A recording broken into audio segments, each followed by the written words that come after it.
I am Felicia Curry. Welcome to the third semifinal competition of the 2026 Poetry Out Loud National Finals.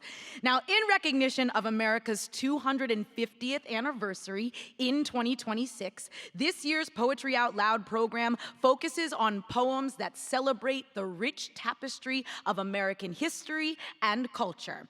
Now, as many of you know, Poetry Out Loud is a national arts education program that encourages the study of great poetry through a dynamic recitation competition for high school students across the country. This program helps students build self-confidence, master communication skills, and learn about literary history. Since Poetry Out Loud began 21 years ago, more than 4.5 million students, did you hear that? 4.5 million students and 81,000 teachers from 20,000 high schools and organizations across the nation have participated. The students with us today have advanced from a highly competitive field of more than 130,000 Poetry Out Loud participants in 2026. Give them a huge round of applause. That's a huge accomplishment. Now, let me go over exactly how the competition works. Each student will come to the stage to recite their first poem. The order of recitation was randomly generated and will be honored for all 3 rounds of recitation. Students will begin each recitation with the poem title and the name of the poet. Judges are scoring the recitations as they happen, and they score as individuals, not as a committee. Students will then recite their second poem, again, in the same order as the first round. Then we'll take a brief 10-minute break after the second round to finish tallying the scores. And when we return, I will announce the names of the 8 highest scoring students, our regional semifinalists. These 8 students will then recite their third poem, again, in the order listed in your program. After the third round ends, we will announce the names of the 4th place honorable mention recipient, as well as the 3 students with the highest scores. These top 3 students will be named national finalists and will compete in tomorrow night's national finals competition. Now, I'd like to introduce the judges for this semifinal. Poet and educator, Dan Brady. You can give him a huge round of applause. Curator, poet, and editor, Lawrence Minboy Davis. Poet and writer in residence at Hood College, Terry Ellen Cross Davis. Writer and educator, Anna LaPera. Yes. Educator and accuracy judge for the American Sign Language poem recitation, Brandon Williams. And our accuracy judge, Nancy Doherty. Yes, thank you all so much. And serving as our prompter, Diana Metzger. Thank you all. Student recitations will be judged on the following categories: physical presence, voice and articulation, interpretation, evidence of understanding, overall performance, and accuracy. Now, overall performance and accuracy are worth more than the other categories, and judges' decisions are final. Here are just a few quick reminders before we begin. In order to keep our semifinal on schedule, we do ask that we hold your applause until after each round ends. And please, this is a big one, silence your cell phones, silence all your electronic devices. We don't want to interrupt what's happening on stage. Please do not take any flash photography or stand in the aisles to take photos or videos during the recitations. We have photographers and videographers who are documenting each semifinal and the national finals. You can follow the order in the event program, which is also available online for those who are viewing this webcast. Today's program will include American Sign Language interpretation on the right side of the stage and also via screen-in-screen or picture-in-picture if you're watching on the webcast. The semifinal is also closed caption in both English and Spanish. All of that is out of the way. Oh no. Is it that? No.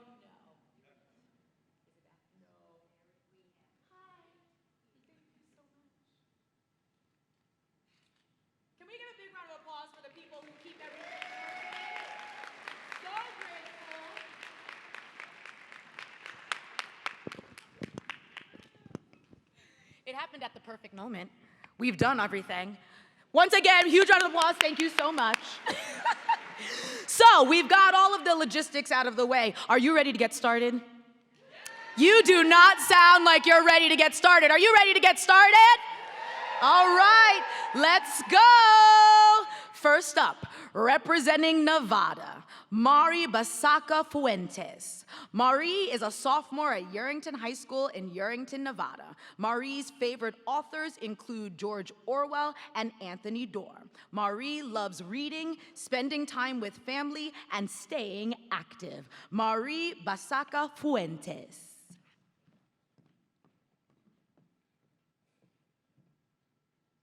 An Apology by Julia Ward Howe. For a warm word spoken, I spake, perhaps too sharp a word, for one bred up in modesty, but base injustice, trivial scorn, on honor heaped had angered me. The smile of courtesy forsook these lips, so timid even for good, while o'er the paleness of my brow flashed crimson, the indignant blood. Nor could I to the contest bring the trained weapon of the mind, snatching from reason's armory such shafts as grief had left behind. Grief for the faltering of the age, grief for my country and my race, grief to sit here with Christian men that boast their want of Christian grace. I say not that the man I praise by poor tribute stands more high. I say not that the man I blame be not of purer worth than I. But when I move reluctant lips for holy justice, human right, the sacred cause I strive to plead lends me its favor and its might. And I must argue from the faith which gave the fervor of my youth, or keep such silence as yon stars that only look and live God's truth.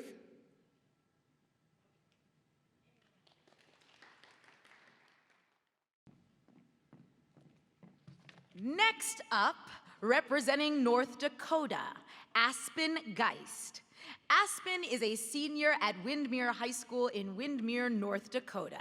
Aspen is passionate about theater, performing arts, and reading a wide range of poetry.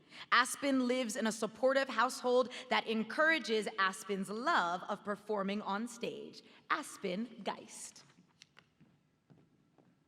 Spring in Wartime by Sarah Teasdale. I feel the spring far off, the faint, far scent of bud and leaf. Oh, how can spring take heart to come to a world in grief, deep grief? The sun turns north, the days grow long. Later, the evening star grows bright. How can the daylight linger on for men to fight? Still fight. The grass is waking in the ground. Soon it will rise and blow in waves. How can it have the heart to sway over the graves? New graves? Under the boughs where lovers walked, the apple blooms will shed their breath.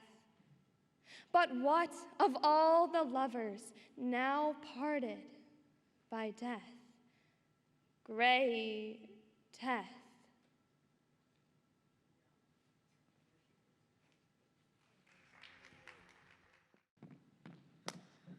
Representing Arizona, McLaughlin, a senior at Gary K. Herberger Young Scholars Academy in Glendale, Arizona.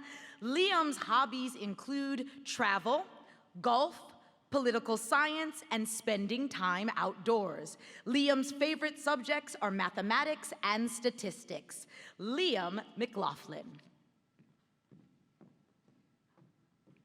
Casey at the Bat by Ernest Lawrence Thayer. The outlook wasn't brilliant for the Mudville Nine that day. The score stood 4-2 with but one inning more to play. And then when Cooney died at first and Barrows did the same, a pall-like silence fell upon the patrons of the game. A straggling few got up to go in deep despair. The rest clung to the hope which springs eternal in the human breast. They thought, if only Casey could get a whack at that, we'd put up even money now, with Casey at the bat. But Flynn preceded Casey, as did also Jimmy Blake, and the former was a hoodoo, while the latter was a cake. So upon that stricken multitude, grim melancholy sat, for there seemed but little chance of Casey getting to the bat. But Flynn let drive a single to the wonderment of all, and Blake, the much despised, tore the cover off the ball. And when the dust had lifted and men saw what had occurred, there was Jimmy, safe at second, and Flynn a hugging third. Then from 5,000 throats and more, there rose a lusty yell. It rumbled through the valley. It rattled in the dell. It pounded on the mountain and recoiled upon the flat. For Casey, mighty Casey, was advancing to the bat. There was ease in Casey's manner as he stepped into his place. There was pride in Casey's bearing and a smile at Casey's face. And when, responding to the cheers, he lightly doffed his hat, no stranger in the crowd could doubt 'twas Casey at the bat. 10,000 eyes were on him as he rubbed his hands with dirt. 5,000 tongues applauded when he wiped them on his shirt. Then while the writhing pitcher ground the ball into his hip, defiance flashed in Casey's eye. A sneer curled Casey's lip. And now the leather-covered sphere came hurtling through the air, and Casey stood, a-watching it, in haughty grandeur there. Close by the sturdy batsman, the ball unheeded sped. "That ain't my style," said Casey. "Strike one," the umpire said. From the benches, black with people, there went up a muffled roar, like the beating of the storm waves on a stern and distant shore. "Kill him! Kill the umpire!" shouted someone on the stand, and it's likely they'd have killed him had not Casey raised his hand. With a smile of Christian charity, great Casey's visage shone. He stilled the rising tumult. He bade the game go on. He signaled to the pitcher, and once more the dun sphere flew, but Casey still ignored it. And the umpire said, "Strike two." "Fraud," cried the man thousands, and echo answered fraud. But one scornful look from Casey, and the audience was awed. They saw his face grow stern and cold. They saw his muscles strain, and they knew that Casey wouldn't let that ball go by again. The sneer is gone from Casey's lip. His teeth are clenched in hate. He pounds with cruel violence his bat upon the plate. And now the pitcher holds the ball. and now he lets it go. And now the air is shattered by the force of Casey's blow. Oh, somewhere in this favored land, the sun is shining bright. The band is playing somewhere, and somewhere hearts are light. And somewhere men are laughing, and somewhere children shout. But there is no joy in Mudville. Mighty Casey has struck out.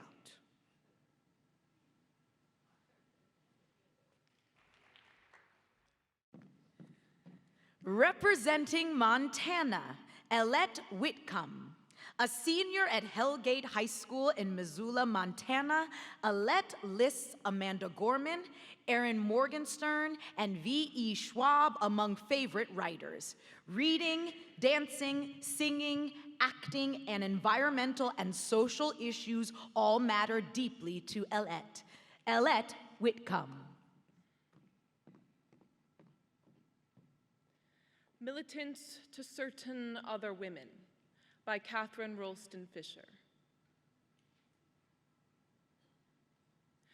You who pass coldly by when the police rush upon us, when they wrench away our banners, beautiful banners, whose colors cry a demand for liberty.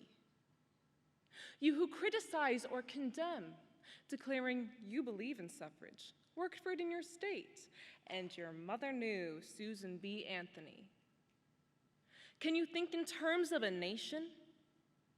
Could you die or face ridicule for your belief?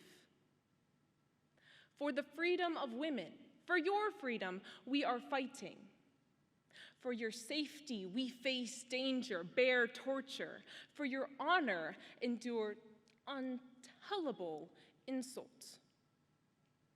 To win democracy for you, we defend the banners of democracy till our banners and our bodies are flung together on the pavement, waiting at the gates of government. We have made of our weariness a symbol of women's long wait for justice. We have borne the hunger and hardship of prison to open people's eyes to men's determination to imprison the power of women. You women who pass coldly by. Do you imagine your freedom is coming as a summer wind blows over fields? Slowly it has advanced by a 60 years war. Those who have fought in it have not forgotten. And that war is not won. Strongly entrenched, the foe sits plotting. Close to his lines, our banners fly, signaling where to direct the fire. Greater forces are needed, reserves and recruits. Are you for winning or for waiting? Women who watch the banners go down. Women who say suffrage is coming while suffrage goes by you into Prussia. Cease to be content with applauding speeches and praising politicians. Patience is shameful. Awake, rise, and act.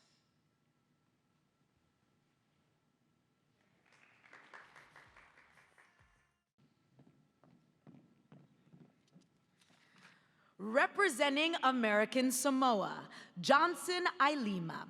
A student at Faso Marist High School in Lapuapua, American Samoa, Johnson loves poetry, storytelling, and performance. Johnson is also passionate about music, especially singing and participating in cultural events.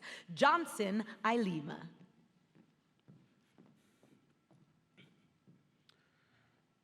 Susan B. Anthony by Catherine Rolston Fisher. Her life is a luminous banner born ever ahead of her era, in lead of the forces of freedom, where wrongs for justice call. High-hearted, far-sighted, she pressed with noble, intrepid impatience, one race and a half of another, to liberate from thrall. If now in its freedom, her spirit mingle with ours and find us toiling at dusk to finish the task of her long day, on ground hard held to the last, gaining her goal for women, if for her word we hearken. May we not hear her say, comrades and daughters exultant, let my goal for you be a milestone. Too late have you wanted to linger. Victory flies ahead. Though women march millions abreast on a widening ways to freedom, trails there are still for women, fearless to break and tread. Keep watch on power as it passes, on liberty's torch as it travels, lest woman be left with a simple, no flame in her lamp alive. In the mine, the mill, and the mart, where is bartered the bread of your children, is forged the power you strove for which you still must strive. Her spirit, like southern starlight, at once is afar and around us. Her message in inward singing through all our life to run. Forward together, my daughters, till born of your faith with each other and of brotherhood all the world over. For all is freedom one.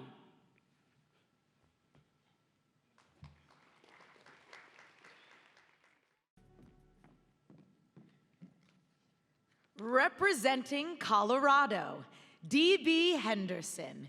D.B. is a junior at Coronado High School in Colorado Springs, Colorado. D.B. enjoys music, singing, filmmaking, world building, and creative writing. At 18 years old, he is already an uncle to 5 beloved nieces and nephews. D.B. Henderson. The Debt by Paul Laurence Dunbar. This is the debt I pay just for one riotous day. Years of regret and grief, sorrow without relief. Pay it. I will, till the end, until the grave, my friend, gives me a true release. Gives me the clasp of peace. Slight was the thing I bought. Small was the debt, I thought. Poor was the loan at best. God! But the interest.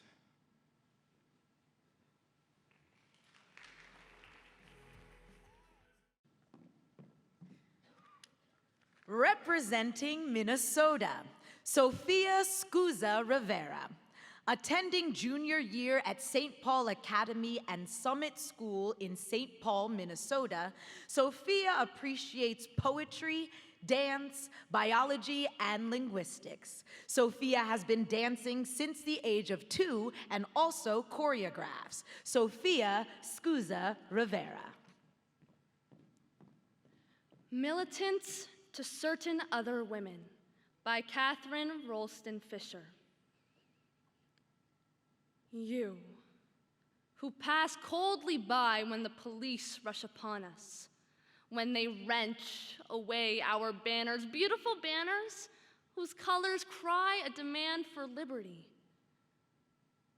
You, who criticize or condemn, declaring you believe in suffrage, worked for it in your state, and your mother knew Susan B. Anthony.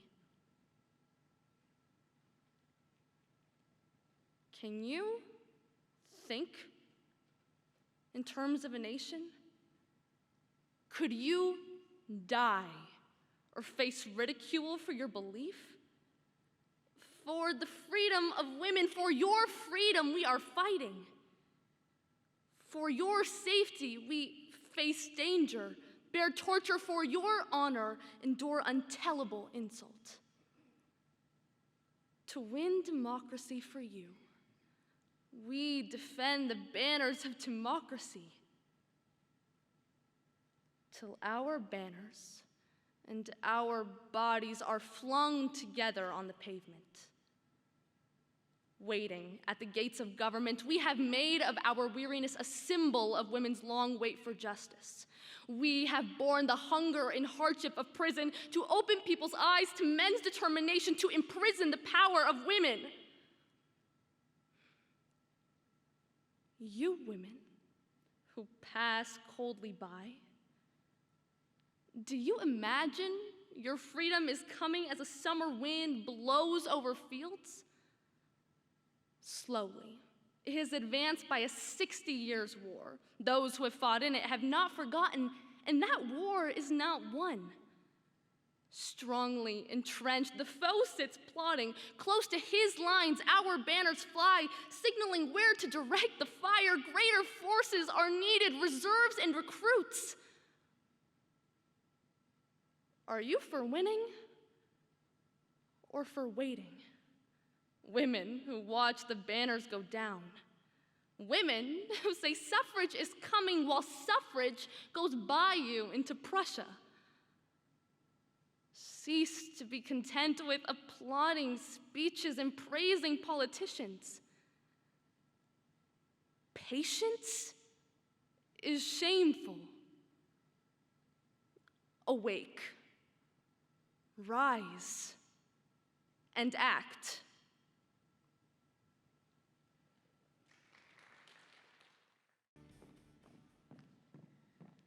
Representing Wyoming, Dovelynn Martinson. A student at Buffalo High School in Buffalo, Wyoming, Dovelynn's hobbies include outdoor activities, fine arts, and spending time with family.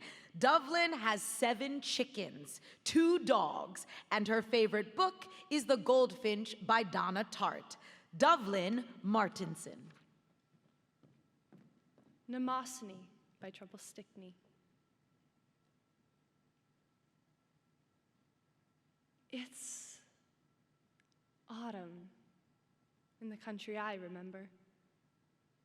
How warm a wind blew here about the ways, and shadows on the hillside lay to slumber during the long, sun-sweetened summer days. Cold abroad the country I remember. The swallows veering skimmed the golden grain at midday with a wing aslant and limber, and yellow cattle browsed upon the plain. It's empty down the country I remember. I had a sister, lovely in my sight. Her hair was dark. Her eyes were very somber. We sang together in the woods at night. It's lonely in the country, I remember. The babble of our children fills my ears, and on our hearth I stare the perished ember to flames that show all starry through my tears.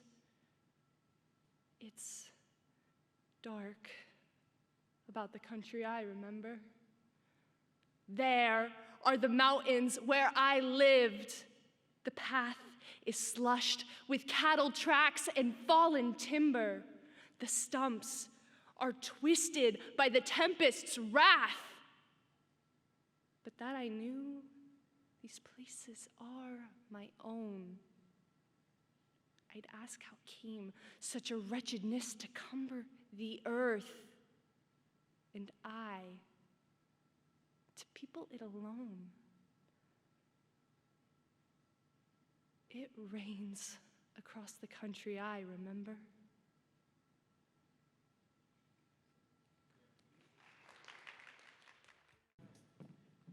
Representing Utah, James Ware. James is a junior at Olympus High School in Holiday, Utah. James is passionate about cooking, theater, music, and reading. James's two favorite authors are Suzanne Collins and Harper Lee. James Ware. Stopping by Woods on a Snowy Evening by Robert Frost. Whose woods these are, I think I know. His house is in the village, though. He will not see me stopping here to watch his woods fill up with snow. My little horse must think it queer to stop without a farmhouse near. Between the woods and frozen lake, the darkest evening of the year. He gives his harness bells a shake to ask if there is some mistake. The only other sounds, the sweep of easy wind and downy flake. The woods are lovely, dark and deep.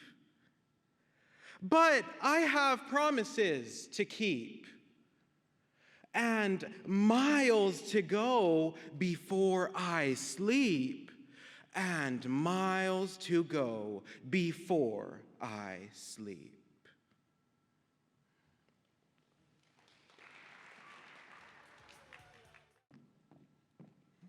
Representing Texas, Almaz Clawson. From Dallas, Texas, Almaz attends Booker T. Washington High School for the Performing and Visual Arts. Almaz's hobbies include reading, theater, music, and acting. Almaz likes to explore literature both on stage and through reading. Almaz Clawson. Saturday's Child by Countee Cullen. Some are teethed on a silver spoon, with the stars strung for a rattle. I cut my teeth as the black raccoon for implements of battle. Some are swaddled in silk and down and heralded by a star. They swathed my limbs in a sackcloth gown on a night that was black as tar. For some, Godfather and Goddame, the opulent fairies be. Dame Poverty gave me my name, and pain godfathered me. For I was born on Saturday. Bad time for planting a seed was all my father had to say, and one mouth more to feed. Death cut the strings that gave me life and handed me to sorrow, the only kind of middle wife my folks could beg or borrow.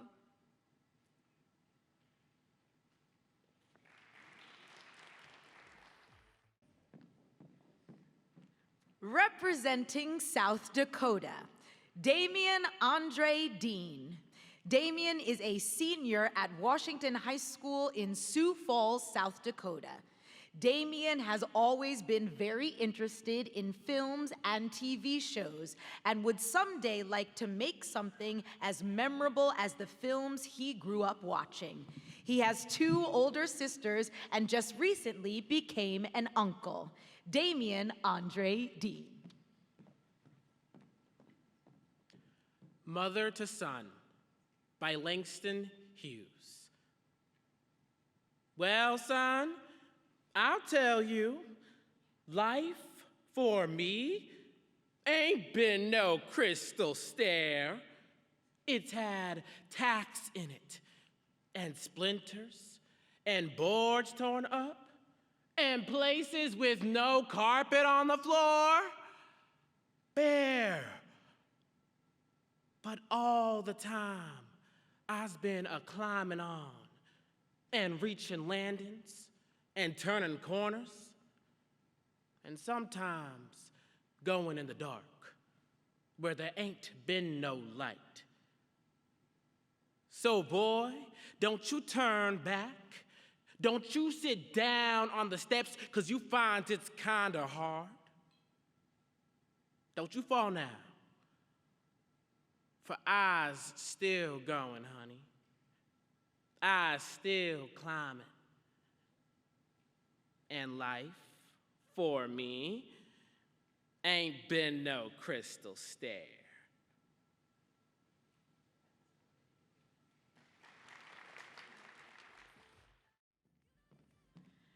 Representing California, Lillian Braly. Lillian is a junior at Marin School of the Arts in Novato High School in Novato, California. Lillian loves long stories and wrote her first book in the 5th grade. It was 60 pages long and completely ignored punctuation. Her favorite novel is Crescent City by Sarah J. Maas. Lillian Braly.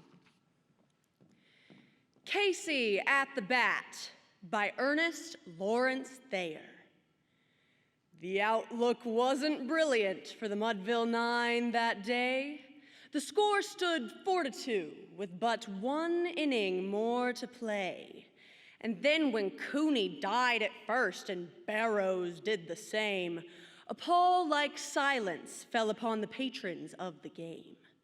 A straggling few got up to go in deep despair. The rest clung to the hope which springs eternal in the human breast. They thought, if only Casey could but get a whack at that, we'd put up even money now with Casey at the bat. But Flynn preceded Casey, as did also Jimmy Blake, and the former was a hoodoo, while the latter was a cake. So upon that stricken multitude, grim melancholy sat, for there seemed but little chance of Casey getting to the bat. But Flynn let drive a single, to the wonderment of all, and Blake, the much despised, tore the cover off the ball. And when the dust had lifted, and men saw what had occurred, there was Jimmy, safe at second, and Flynn a hugging third. Then from 5,000 throats and more there rose a lusty yell. It rumbled through the valley, it rattled in the dell. It pounded on the mountain and recoiled upon the flat.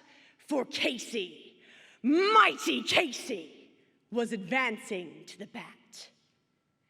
There was ease in Casey's manner as he stepped into his place.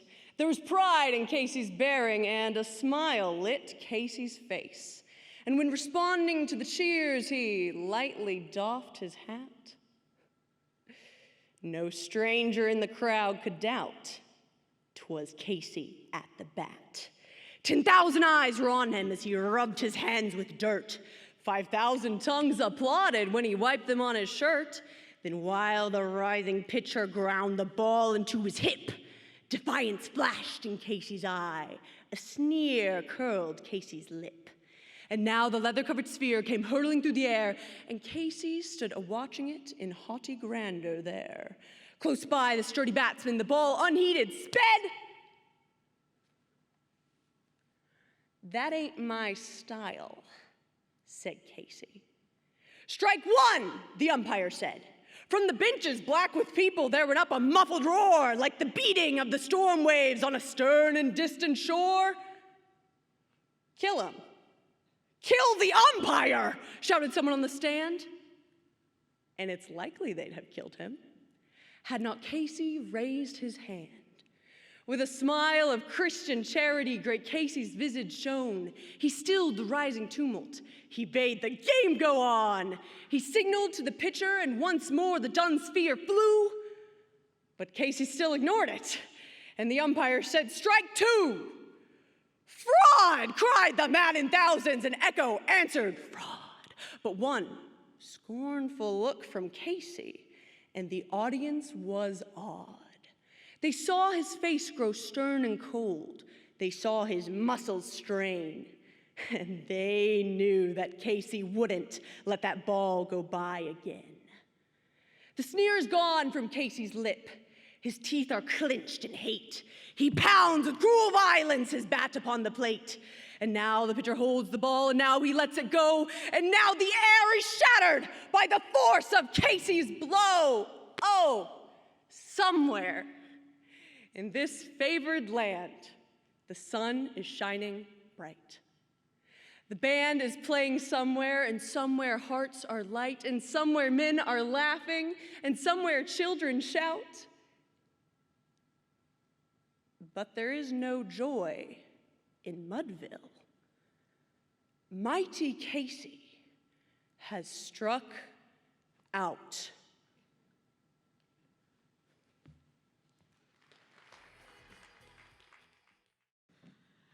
Representing New Mexico, Hadas Frish. A sophomore, Hadas attends La Cueva High School in Albuquerque, New Mexico.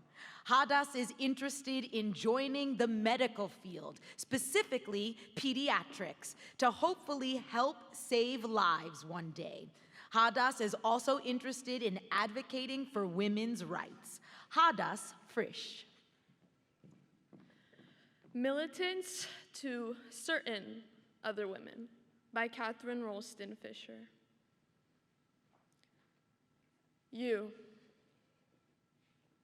who pass coldly by when the police rush upon us, when they wrench away our banners, beautiful banners, whose colors cry a demand for liberty, you, who criticize or condemn, declaring you believe in suffrage, worked for it in your state, and your mother knew Susan B. Anthony. Can you think in terms of a nation? Could you die or face ridicule for your belief? For the freedom of women, for your freedom, we are fighting. For your safety, we face danger, bear torture, for your honor. Endure untellable insult. To win democracy, for you we defend the banners of democracy, till our banners and our bodies are flung together on the pavement, waiting at the gates of government. We have made of our wariness a symbol of women's long wait for justice. We have borne the hunger and hardship of prison to open people's eyes to men's determination to imprison the power of women. You women who pass coldly by. Do you imagine your freedom is coming as a summer wind blows over fields? Slowly, it has advanced by a 60 years war. Those who have fought in it have not forgotten, and that war is not won. Strongly entrenched, the foe sits plotting, Close to his lines, our banners fly, signaling where to direct the fire. Greater forces are needed, reserves and recruits. Are you for winning or for waiting, women who watch the banners go down? Women who say suffrage is coming while suffrage goes by you into Prussia. Cease to be content with applauding speeches and praising politicians. Patience is shameful. Awake, rise, and act.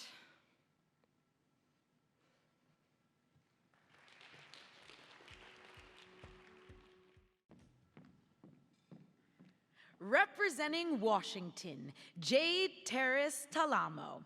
Jade is a freshman at Squalicum High School in Bellingham, Washington. Jade's hobbies include dancing and sailing. Jade also appreciates being in nature, hiking, swimming, and sitting under a tree and writing.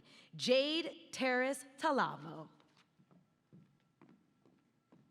Militants to certain other women by Catherine Ralston Fisher. You who pass coldly by when the police rush upon us, when they wrench away our banners, beautiful banners whose colors cry a demand for liberty.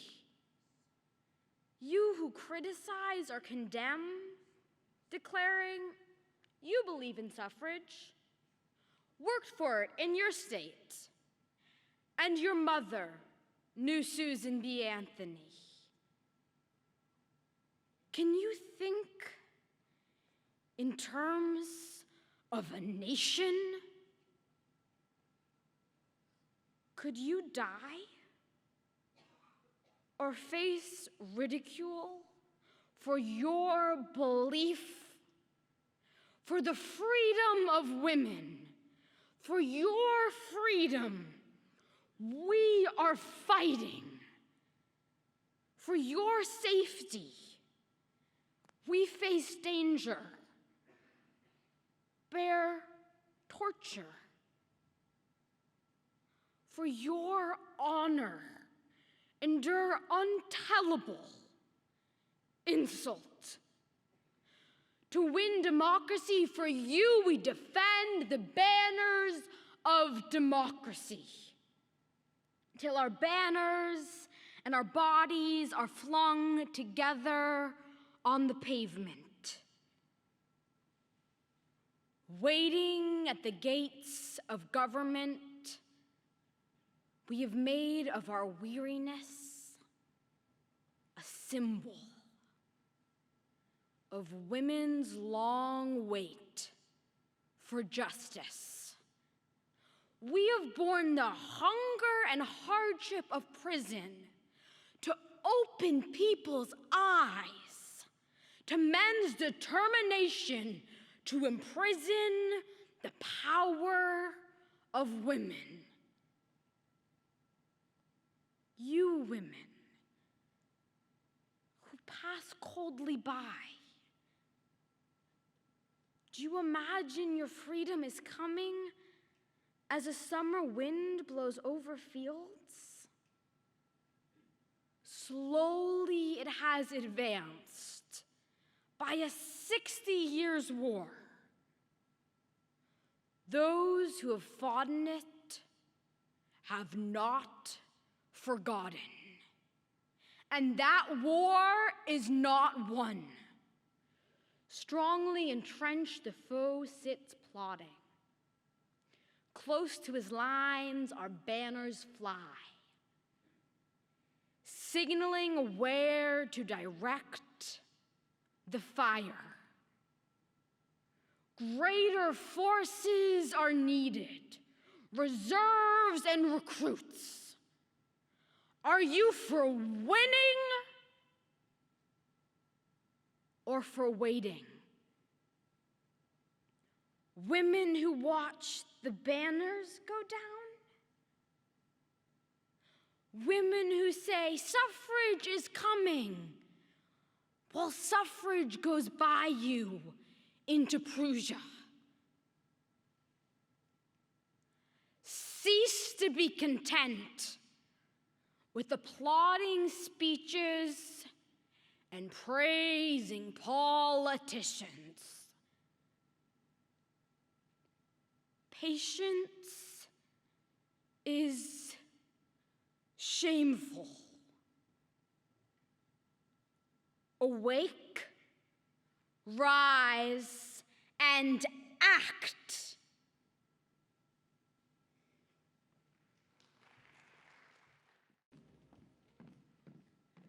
Representing Guam, Brielle Brandon.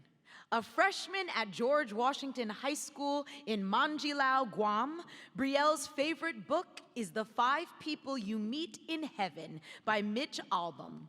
Brielle is passionate about art and enjoys exploring creative projects and endeavors. Brielle Brandon. O Captain, My Captain by Walt Whitman.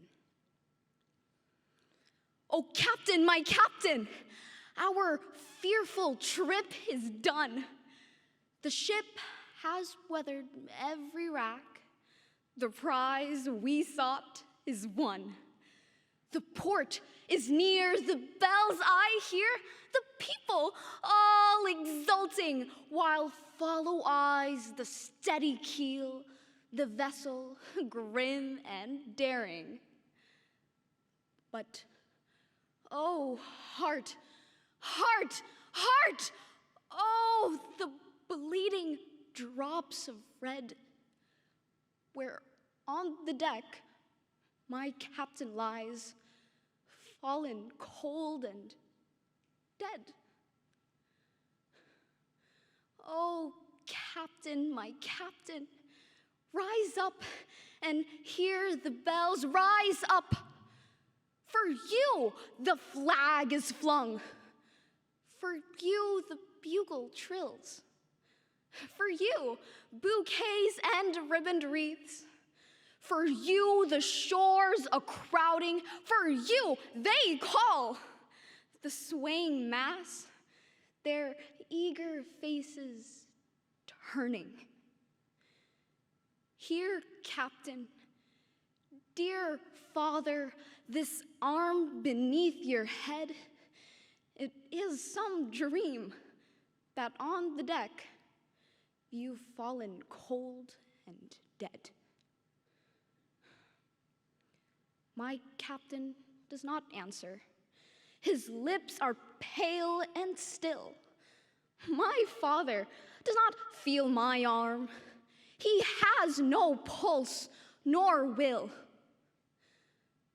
The ship is anchored, safe and sound, its voyage closed and done. From fearful trip, the victor ship comes in with object won. Exult, O shores, and ring, O bells. But I, with mournful tread, walk the deck my captain lies, fallen cold and dead.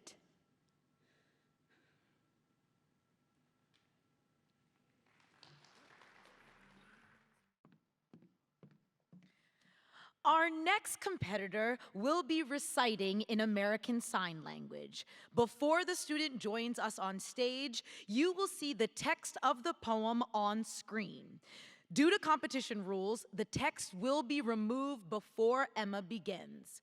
Prior to the competition, Emma submitted a perfect rendition of the poem that our American Sign Language judge is comparing to Emma's performance tonight.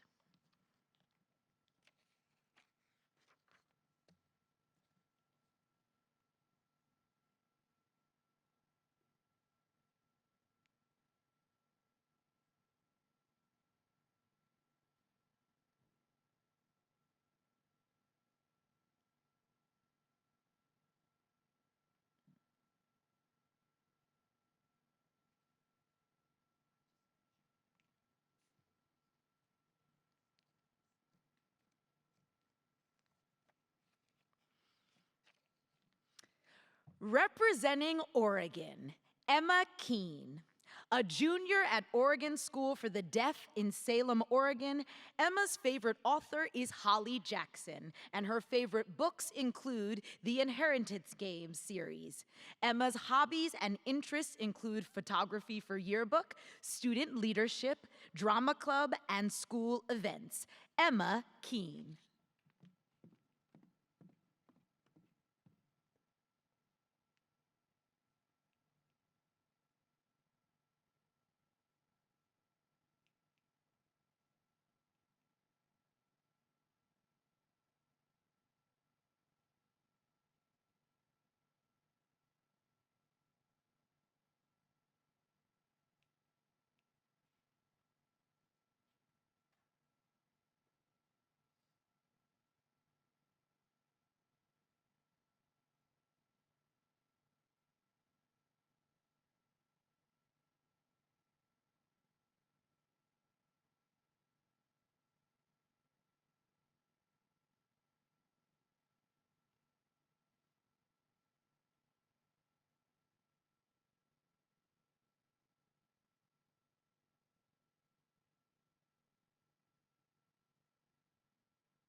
Representing Idaho, Monroe Williams.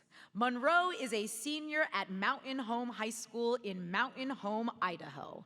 Monroe enjoys performing and lives at home with their mom, a sister, and 2 cats named Ash and Cat. Monroe Williams. It Was Not Fate by William H.A. Moore. It was not fate which overtook me, rather a wayward, willful wind that blew hot for a while, and then, as the even shadows came, blew cold. What pity it is that a man grown old and life's dreaming should stop, e'en for a moment, to look into a woman's eyes. And I forgot that one's heart must be steeled against the east wind. Life and death alike come out of the east.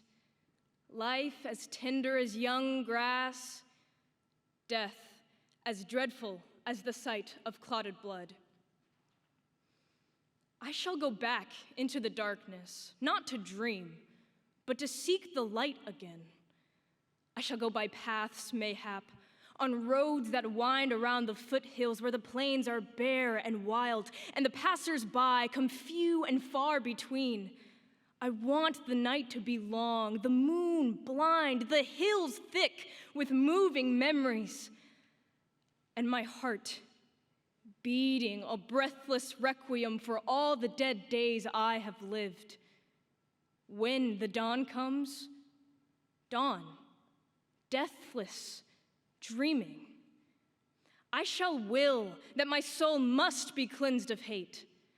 I shall pray for strength to hold children close to my heart. I shall desire to build houses where the poor will know shelter, comfort, beauty. And then may I look into a woman's eyes and find holiness, love, and the peace which passeth understanding.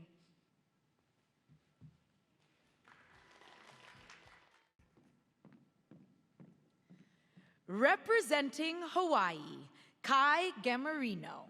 A sophomore at Punahou School in Honolulu, Hawaii, Kai's favorite author is Douglas Adams because of the humor in The Hitchhiker's Guide to the Galaxy. Kai enjoys engineering and philosophy and exploring where those 2 subjects meet.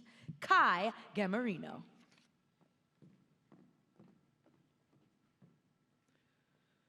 The Statesman by Ambrose Bierce. How blessed the land that counts among her sons so many good and wise, to execute great feats of tongue when troubles rise. Behold them mounting every stump, by speech our liberty to guard. Observe their courage, see them jump and come down hard. Walk up, each cries aloud, and learn from me what you must do to turn aside the thundercloud, the earthquake too. Beware the wiles of yonder quack, who stuffs the ears of all that pass. I alone can show that black is white as grass. They shout through all the day and break the silence of the night as well. I wish they'd go and make of heaven a hell. A advocates free silver, B free trade, and C free banking laws. Free board, clothes, lodging would from me win warm applause. Lo, D lifts up his voice. You see, the single tax on land would fall on all alike. More evenly, no tax at all. With paper money, bellows E, we'll all be rich as lords. No doubt, and the richest of the lot will be the chap without. As many cures as addlewits who know not what the ailment is. Meanwhile, the patient foams and spits like a gin fizz. Alas, poor body politic, your fate is all too clearly read. To be not altogether quick, nor very dead. You take your exercise in squirms, your rest in fainting fits between. 'Tis plain that your disorders worms fat and lean. Worm capital, worm labor dwell within your maw and muscle scope. Their quarrels make your life a hell, your death a hope. God send you find not such an end to ills however sharp and huge. God send you convalesce. God send you vermifuge.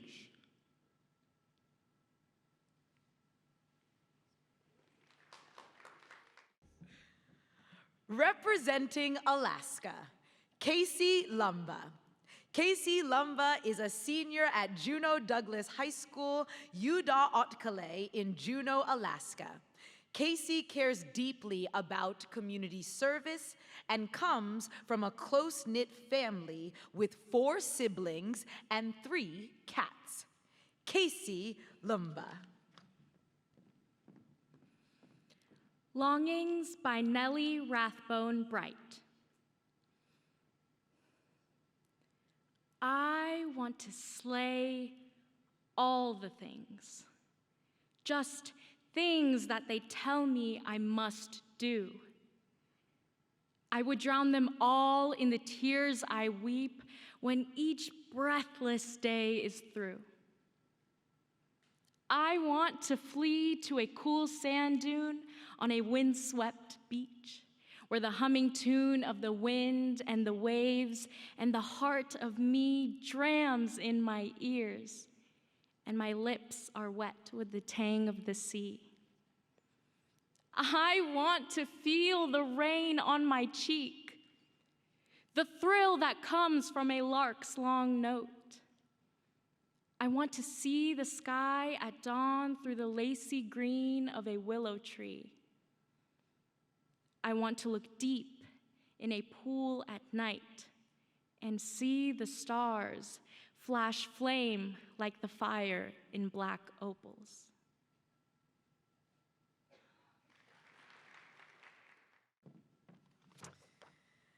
Now we have concluded round 1. Weren't they all amazing? We can give a huge round of applause. Huge round of applause. And my apologies to Cassie. I said Casey, Cassie. Now I am pleased to welcome to the stage Katie Day, the program specialist for Poetry Out Loud at the National Endowment for the Arts. Please welcome Katie Day.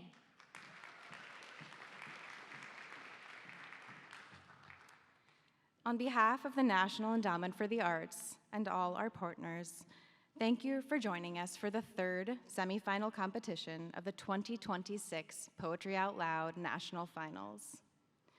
We're so pleased to welcome this talented group of students from across the country. We also appreciate the hard work of our state and jurisdictional partners, participating schools, organizations, and teachers who have brought this program to communities throughout our nation. Poetry Out Loud succeeds because of your time, talent, and dedication. Thank you also to the many staff members who have made this event possible today, and to our 2026 state champions, congratulations. We are so proud of you and wish you all the best in today's competition.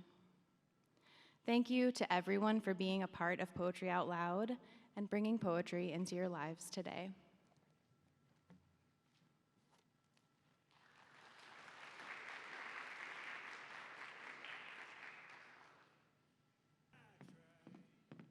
Let's give Katie another big round of applause. Thank you so much, Katie. And if you are ready, we will now see each student recite their second poem. And because we have a little bit of space after each one, I invite you to applaud when they leave. They're doing such a great job.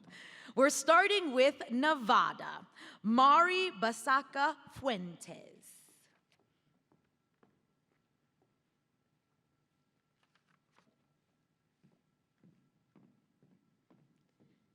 Charles Sumner by Charlotte L. Fortin Grimke. On seeing some pictures of the interior of his house, Washington, D.C.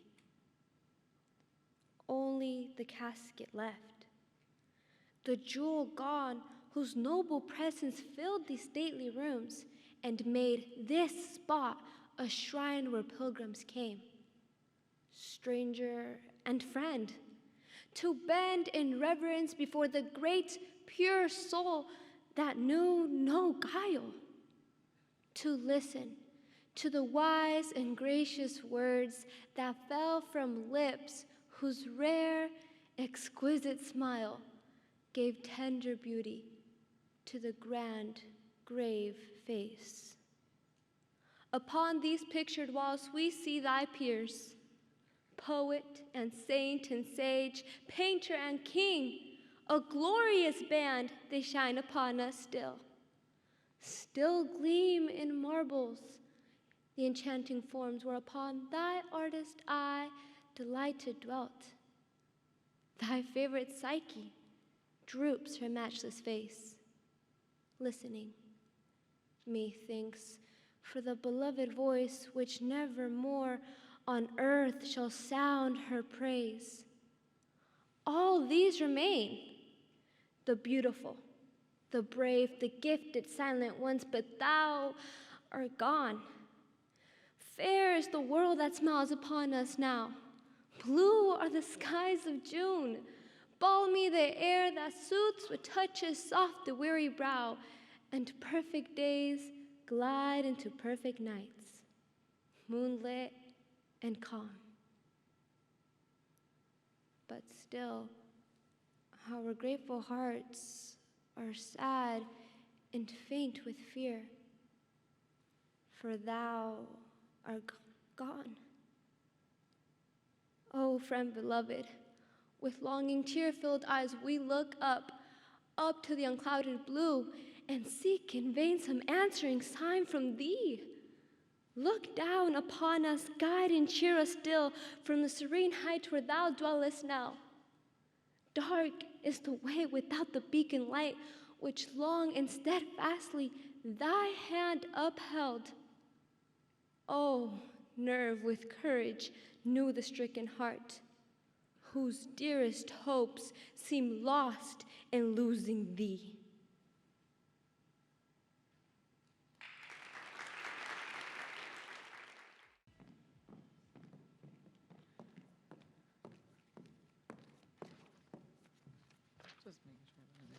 From North Dakota, Aspen Geist.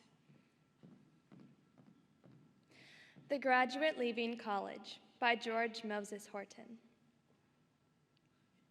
What summons do I hear? The morning peal, departure's knell.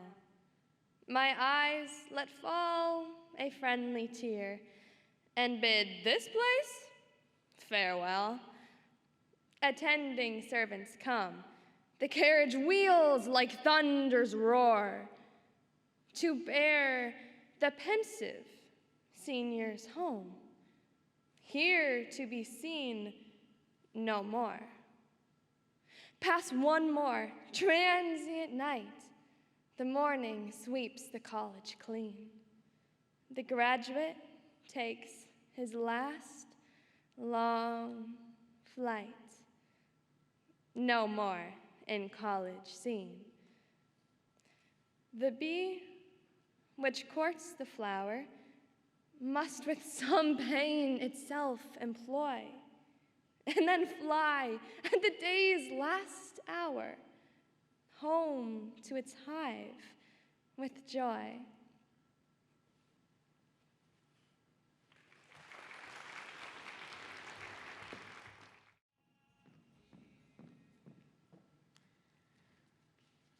From Arizona, Liam McLaughlin.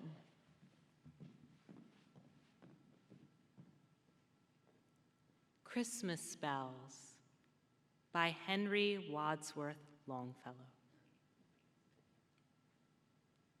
I heard the bells on Christmas Day, their old, familiar carols play, and wild and sweet the words repeat of peace on earth, goodwill to men, and thought how, as the day had come, the belfries of all Christendom had rolled along the unbroken song of peace on earth, goodwill to men, till ringing, singing on its way, the world revolved from night to day. A voice, a chime, a chant sublime of peace on earth, goodwill to men. Then, from each black, accursed mouth, the cannon thundered in the south, and with the sound, the carols drowned of peace on earth, goodwill to men. It was as if an earthquake rent the hearthstones of a continent and made forlorn the households born of peace on earth, goodwill to men. And in despair, I bowed my head. There is no peace on earth, I said. For hate is strong and mocks the song of peace on earth, goodwill to men. Then pealed the bells more loud and deep. God is not dead, nor doth he sleep. The wrong shall fail, the right prevail with peace on earth, goodwill to men.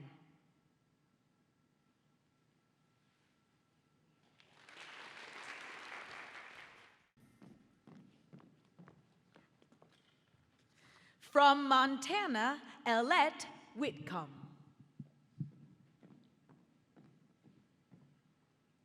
She of the Dancing Feet sings, by Countee Cullen. And what would I do in heaven, pray? Me with my dancing feet and limbs like apple boughs that sway when the gusty rain winds beat. And how would I thrive in a perfect place where dancing would be sin, with not a man to love my face, nor an arm to hold me in. The seraphs and the cherubim would be too proud to bend, to sing the fiery tunes that brim my heart from end to end. The wistful angels down in hell will smile to see my face and understand, because they fell from that all-perfect place.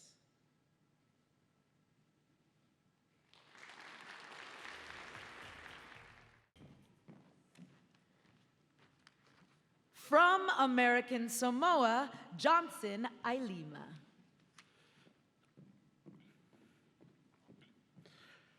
On Liberty and Slavery by George Moses Horton. Alas, and am I born for this? To wear the slavish chain, deprived of all created bliss through hardship, toil, and pain. How long have I in bondage lain and languished to be free? Alas, and must I still complain, deprived of liberty? Oh heaven, and is there no relief? This side, the silent grave, to soothe the pain, to quell the grief and anguish of a slave?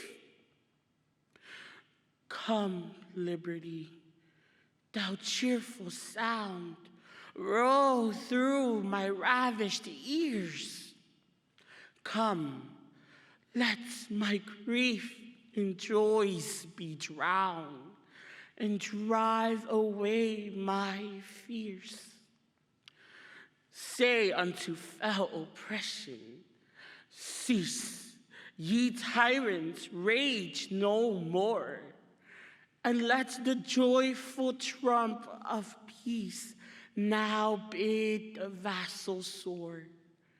Soar on the pinions of that dove, which long has cooled for thee, and breathe her notes from Afric's grove, the sound of liberty. O liberty, thou golden prize, so often sought by blood, we crave thy sacred sun to rise, the gifts of nature's God. Bid slavery hide her haggard face, and barbarism fly. I scorn to see the sad disgrace in which enslaved I lie. Dear liberty, upon thy breast I languish to respire, and like the swan unto her nest, I'd like to thy smiles retire. O blessed asylum, heavenly balm, unto thy boughs I flee, and in thy shades the storm shall come with songs of liberty.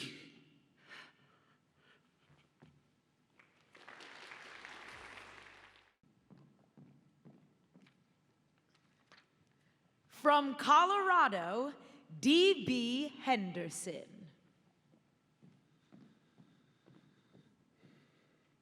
The Tide Rises, the Tide Falls by Henry Wadsworth Longfellow.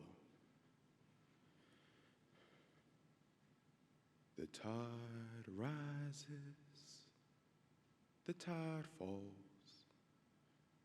The twilight darkens, the curlew calls. Along the sea sands, damp and brown, the traveler hastens toward the town. And the tide rises, the tide falls. Darkness settles on roofs and walls, but the sea in darkness calls. The little waves with their soft white hands efface the footprints in the sands. And the tide rises, the tide falls. The morning breaks, the steeds in their stalls stamp and neigh as the hostler calls. The day returns, but nevermore returns the traveler to the shore. And the tide rises, the tide falls.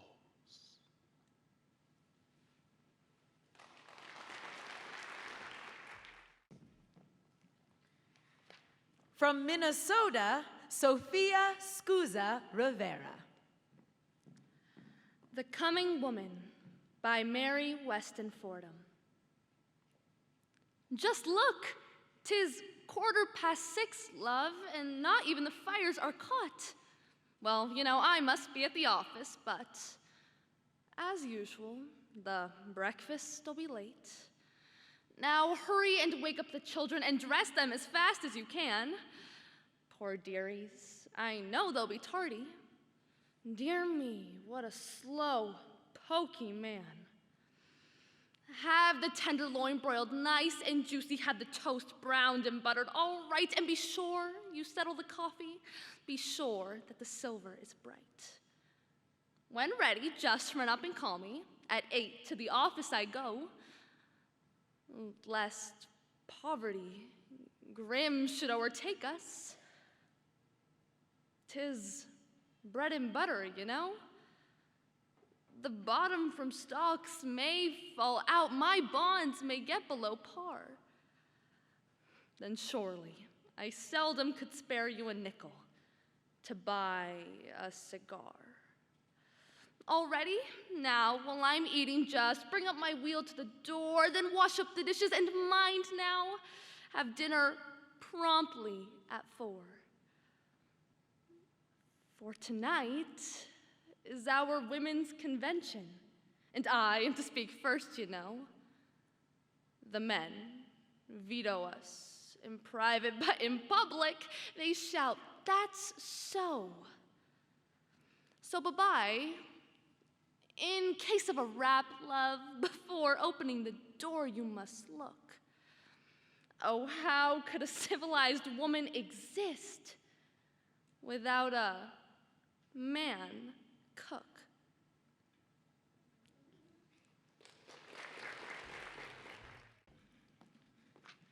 From Wyoming, Dovelynn Martinson. My Song by Joseph Seaman Cotter Sr. I sang me a song. A tiny song, a song that was sweet to my soul and set it afloat on the sea of chance in search of a happy goal. I said to my song, go on, and lodge in a tender spot of some human soul where the fires of hate and selfishness are not. My song went on but a little space and hied it back to me and fell at my feet in a sorry plight. The victim of cruelty. I gazed a moment and quickly saw just how it had come about. A cruel critic had caught my song and probed the soul of it out. Oh, poor indeed is the human mind, and why was it ever wrought that could thrive on husk in the form of words and not on a sturdy thought?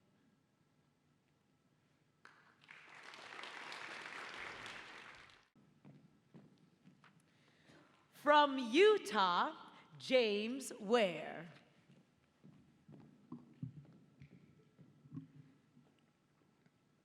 Chicago by Carl Sandburg. Hog butcher for the world, tool maker, stacker of wheat, player with railroads, and the nation's freight handler. Stormy, husky, brawling city of the big shoulders. They tell me you are wicked. And I believe them, for I have seen your painted women under the gas lamps luring the farm boys. And they tell me you are crooked. And I answer, yes. It is true. I have seen the gunmen kill and go free to kill again. And they tell me you are brutal. And my reply is, on the faces of women and children, I have seen the marks of wanton hunger. And having answered so, I turn once more to those who sneer at this, my city. And I give them back the sneer and say to them, come and show me another city with lifted head, singing so proud to be alive and coarse and strong and cunning, flinging magnetic curses amid the toil of piling job on job. Here is a tall, bold slugger set vivid against the little soft cities. Fierce as a dog with tongue lapping for action, cunning as a savage pitted against the wilderness. Bareheaded, shoveling, wrecking, planning, building, breaking, rebuilding. Under the smoke, dust all over his mouth, laughing with white teeth. Under the terrible burden of destiny, laughing as a young man laughs. Laughing even as an ignorant fighter laughs who has never lost a battle. Bragging and laughing that under his wrist is the pulse, and under his ribs, the heart of the people. Laughing, laughing, the stormy, husky, brawling laughter of youth, half naked, sweating, proud to be hog butcher, tool maker, stacker of wheat, player with railroads, and freight handler to the nation.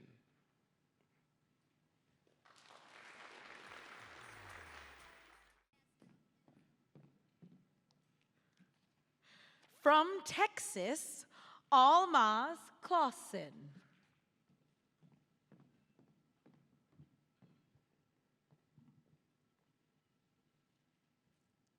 My House by Claude McKay.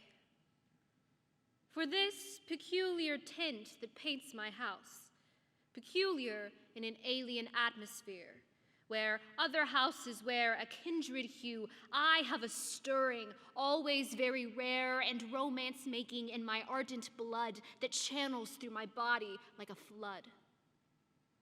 I know the dark delight of being strange, the penalty of difference in the crowd, The loneliness of wisdom among fools, yet never have I felt but very proud, though I have suffered agonies of hell, of living in my own peculiar cell. There is an exaltation of man's life, his hidden life that he alone can feel, the blended fires that heat his veins within, shaping his metals into finest steel, are elements from his own native earth that the wise gods bestowed on him at birth. Oh, each man's mind contains an unknown realm, walled in from other men, however near, and unimagined in their highest flights of comprehension or a vision clear, a realm where he withdraws to contemplate infinity and his own finite state. Then see may sometimes catch a godlike glimpse of mysteries that seem beyond life's bar. Then see may hurt his little shaft at heaven and bring down accidentally a star, and drink its foamy dust like sparkling wine and echo accents of the laugh divine. Then he may fall into a drunken sleep and wake up in his same house painted blue or white or green or red, or brown, or black, his house his own, whatever be the hue. But things for him will not be what they seem to average man, since he has dreamt his dream.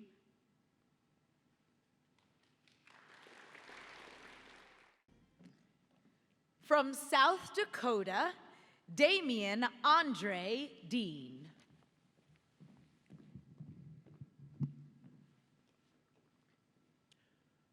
The New Day by Fenton Johnson. From a vision red with war, I awoke and saw the Prince of Peace hovering over no man's land. Loud the whistles blew, and the thunder of cannon was drowned by the happy shouting of the people.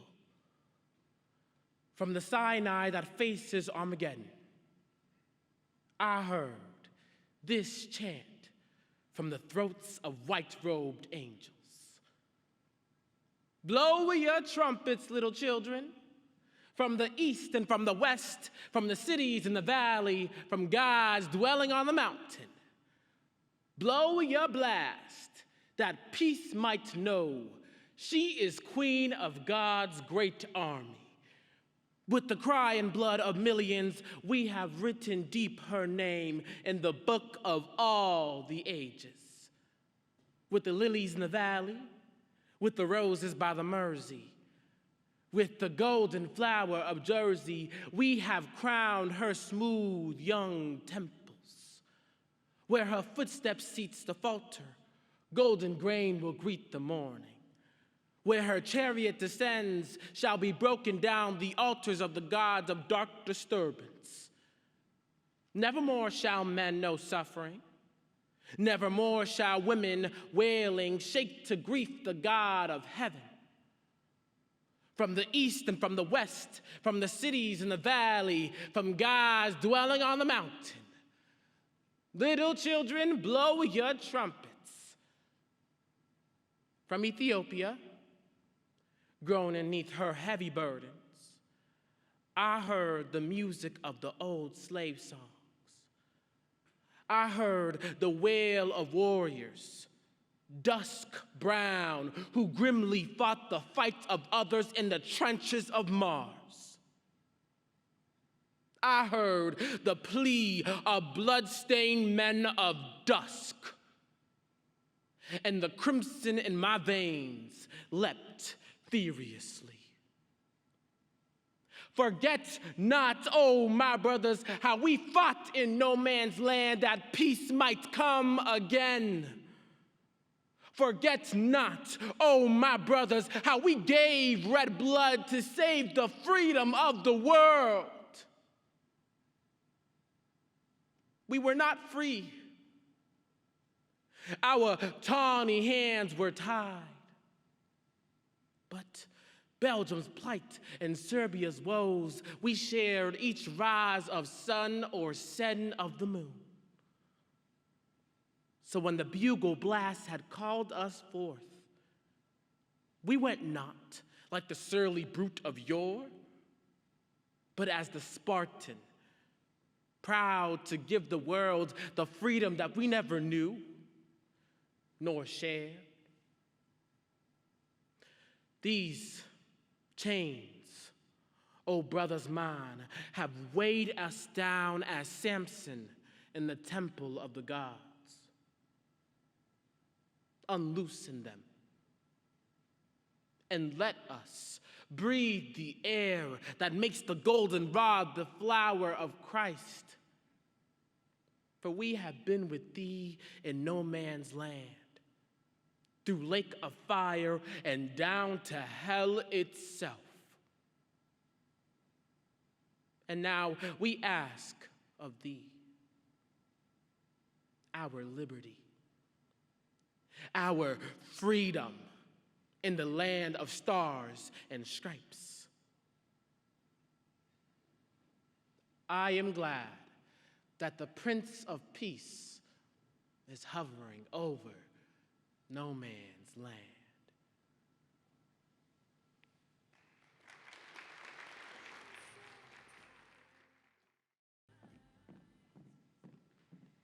From California, Lillian Braly.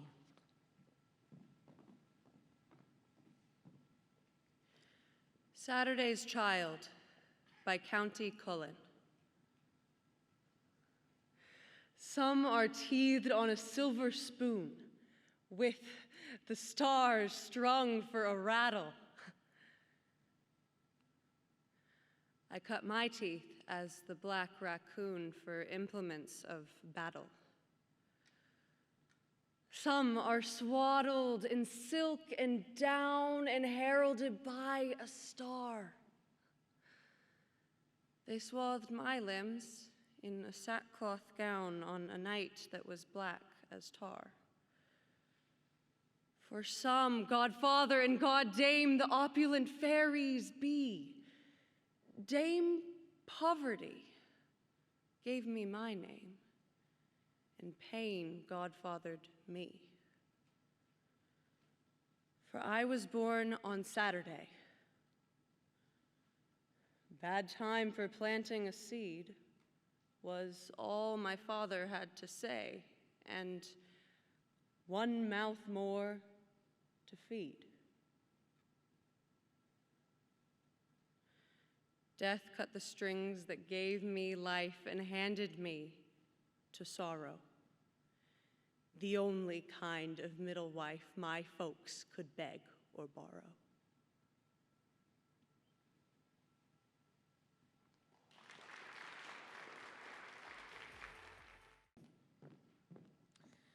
From New Mexico, Hadas Frish.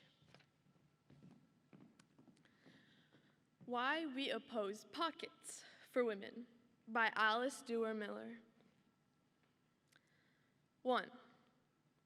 Because pockets are not a natural right. 2. Because the great majority of women do not want pockets.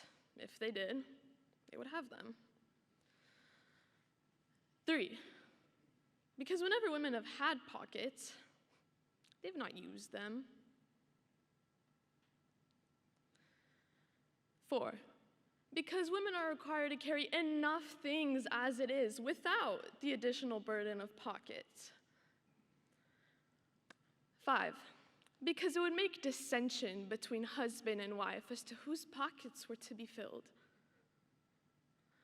6, because it would destroy man's chivalry towards woman if he did not have to carry all her things in his pockets. 7, because men are men and women are women. We must not fly in the face of nature. 8, because pockets have been used by men to carry tobacco, pipes, whiskey flasks, chewing gum, and compromising letters. We see no reason to suppose that women would use them more wisely.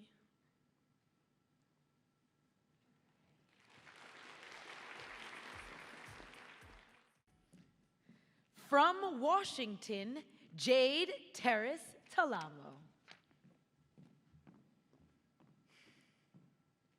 Come, Let Us Be Friends by Sarah Lee Brown Fleming. Come, let us be friends. You and I. E'en though the world hath her surplus of hatred.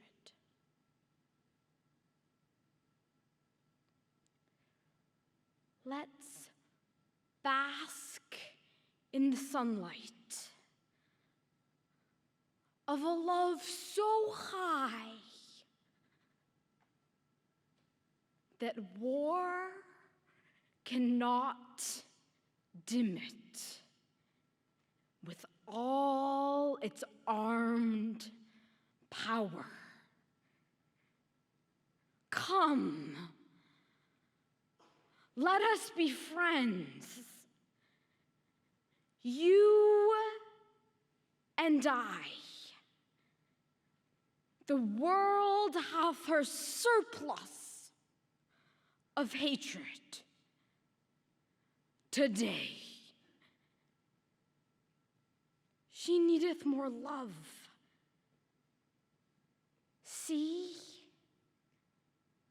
she droops with a sigh, where her access doth slant in the sky, far away. Come, let us be friends. You and I, and love each other so deep and so well that the world may grow steady and forward fly, lest she wander towards chaos and drop into hell.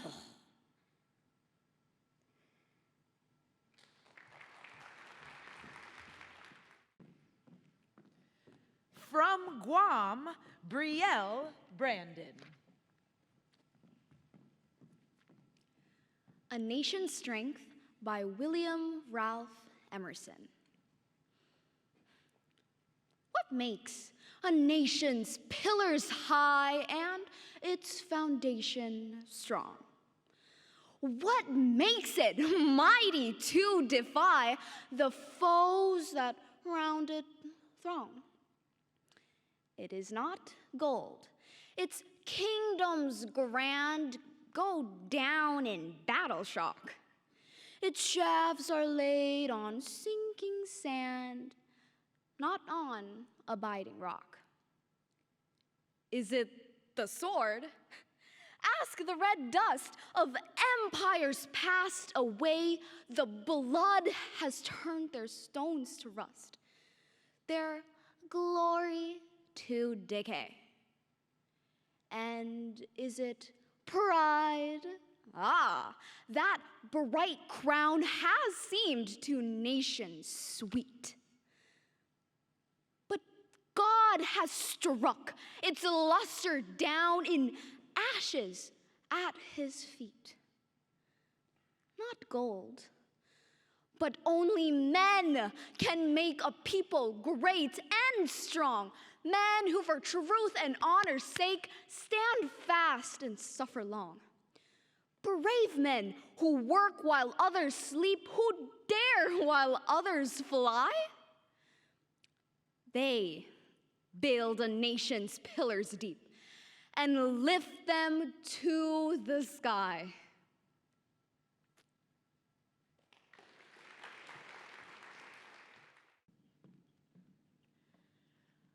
Our next competitor will be reciting in American Sign Language. Before the student joins us on stage, you will see the text of the poem on the screen. Due to the competition rules, the text will be removed before Emma begins.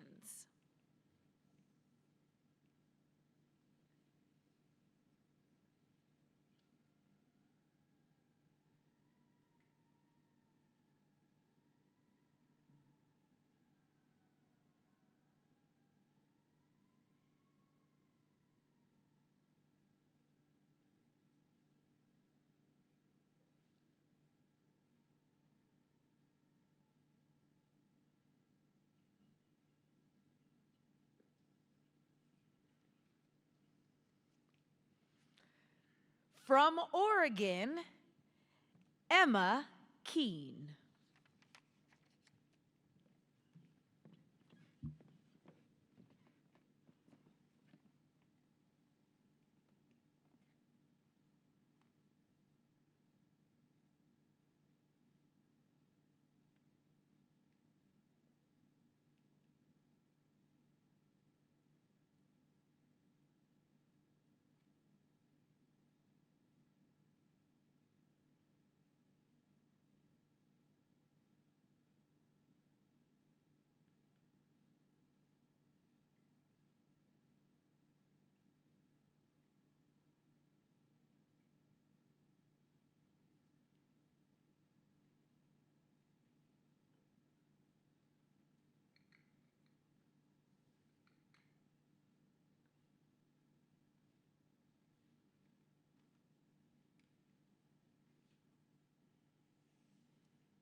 From Idaho, Monroe Williams. From One Who Stays by Amy Lowell.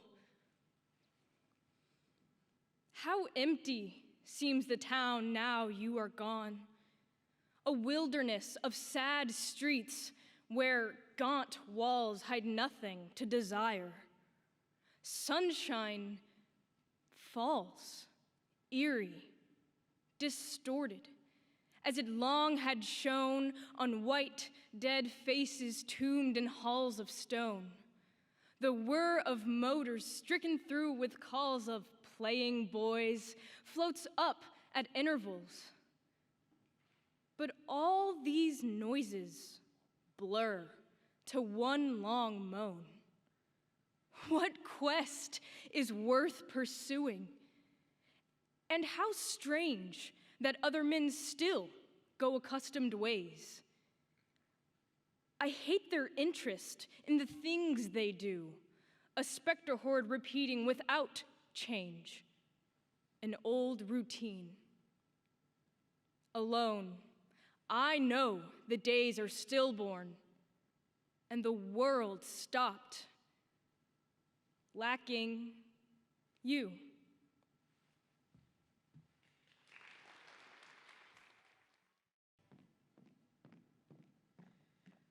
From Hawaii, Kai Gamarino.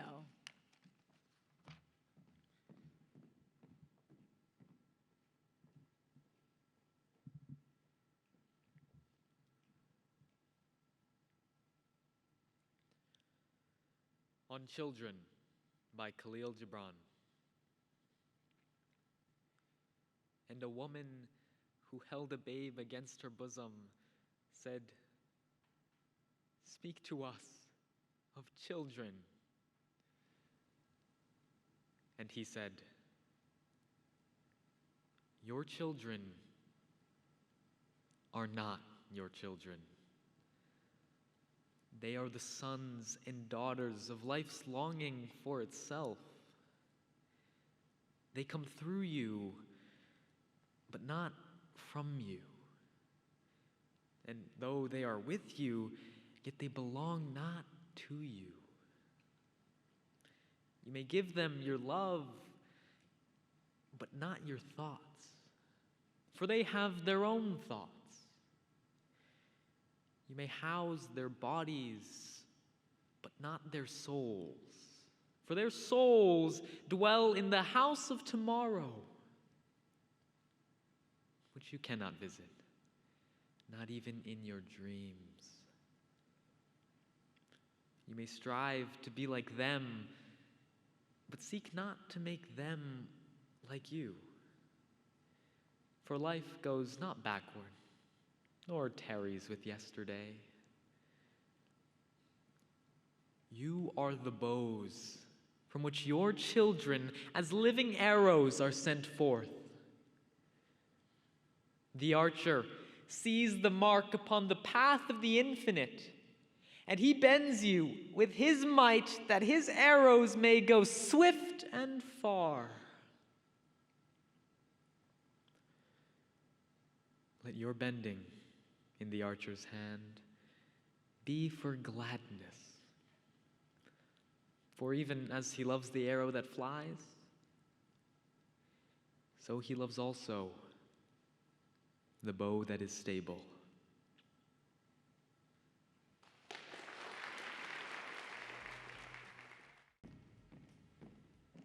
From Alaska, Cassie Lumba. Poetry by Marianne Moore. I too dislike it. There are things that are important beyond all this fiddle. Reading it, however, with a perfect contempt for it, one discovers that there is in it, after all, a place for the genuine. Hands that can grasp, eyes that can dilate, hair that can rise if it must. These things are important not because a high-sounding interpretation can be put upon them, but because they are useful. When they become so derivative as to become unintelligible, the same thing may be said for all of us, that we do not admire what we cannot understand.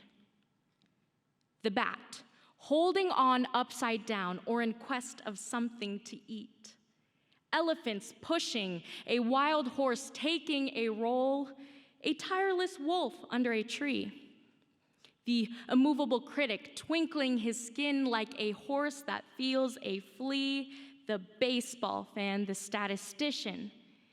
Case after case could be cited, did one wish it.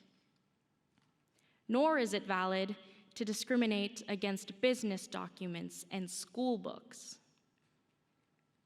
All these phenomena are important.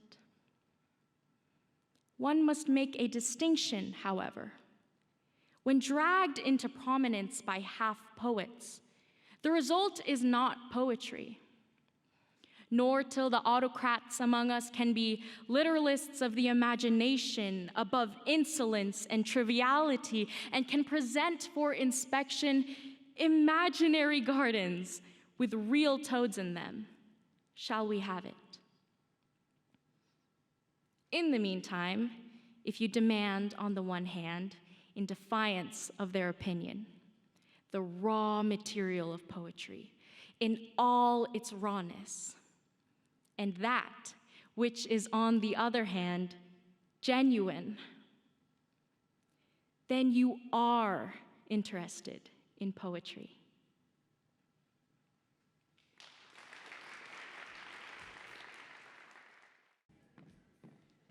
And everyone, that concludes round 2. Huge round of applause.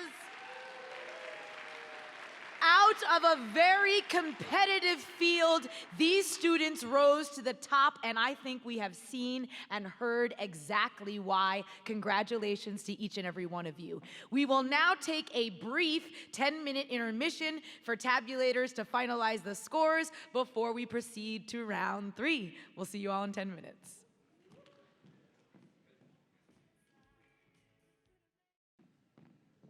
Hi, everybody. Welcome back. How was your 10-minute break? Yay!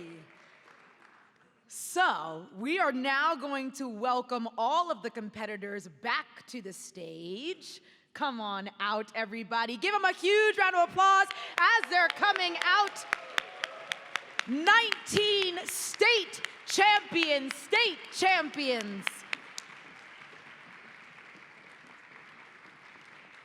Oh, I love seeing all of them up here together. Yes.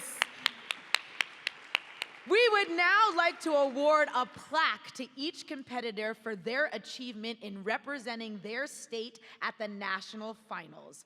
Presenting the awards is Katie Day from the National Endowment for the Arts. Yes, you can bring out Katie.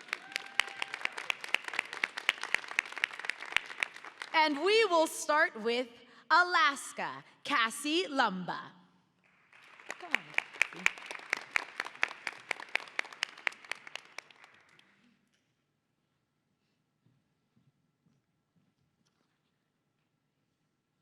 Yes, congratulations.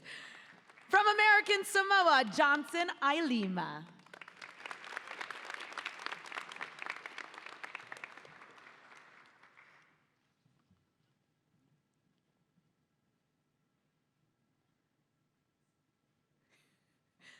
From Arizona, Liam McLaughlin.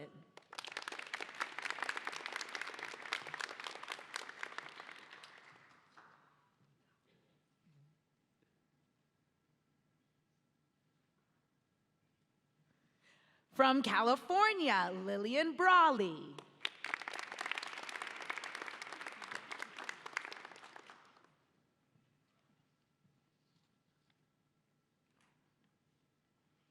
From Colorado, D.B. Henderson.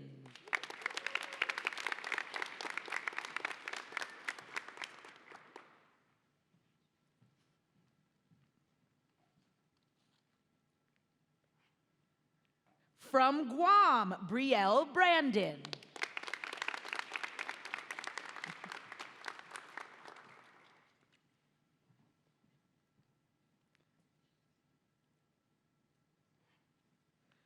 From Hawaii, Kai Gamarino.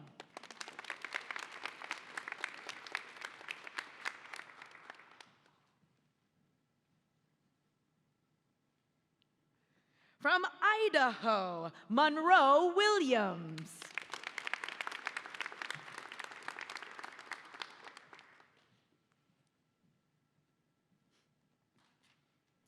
From Minnesota, Sofia Skuza Rivera.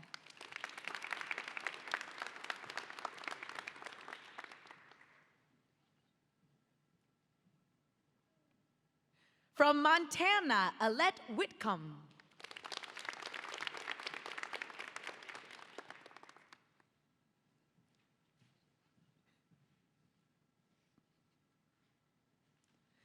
From Nevada, Basaca Fuentes.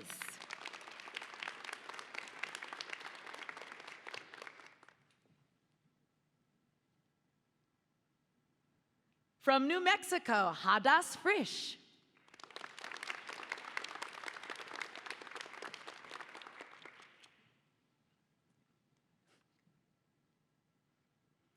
From North Dakota, Aspen Geist.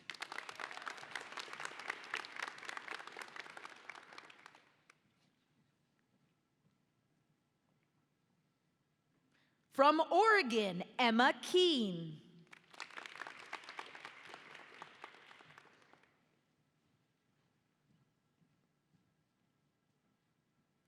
From South Dakota, Damien Andre Deen.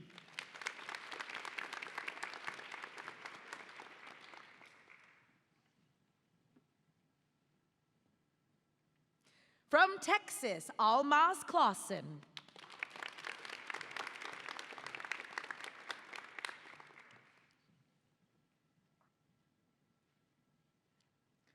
From Utah, James Ware.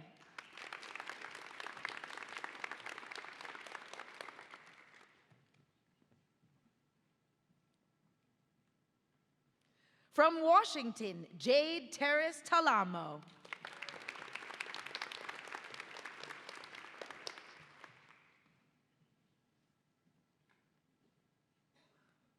And from Wyoming, Dovelynn Martinson.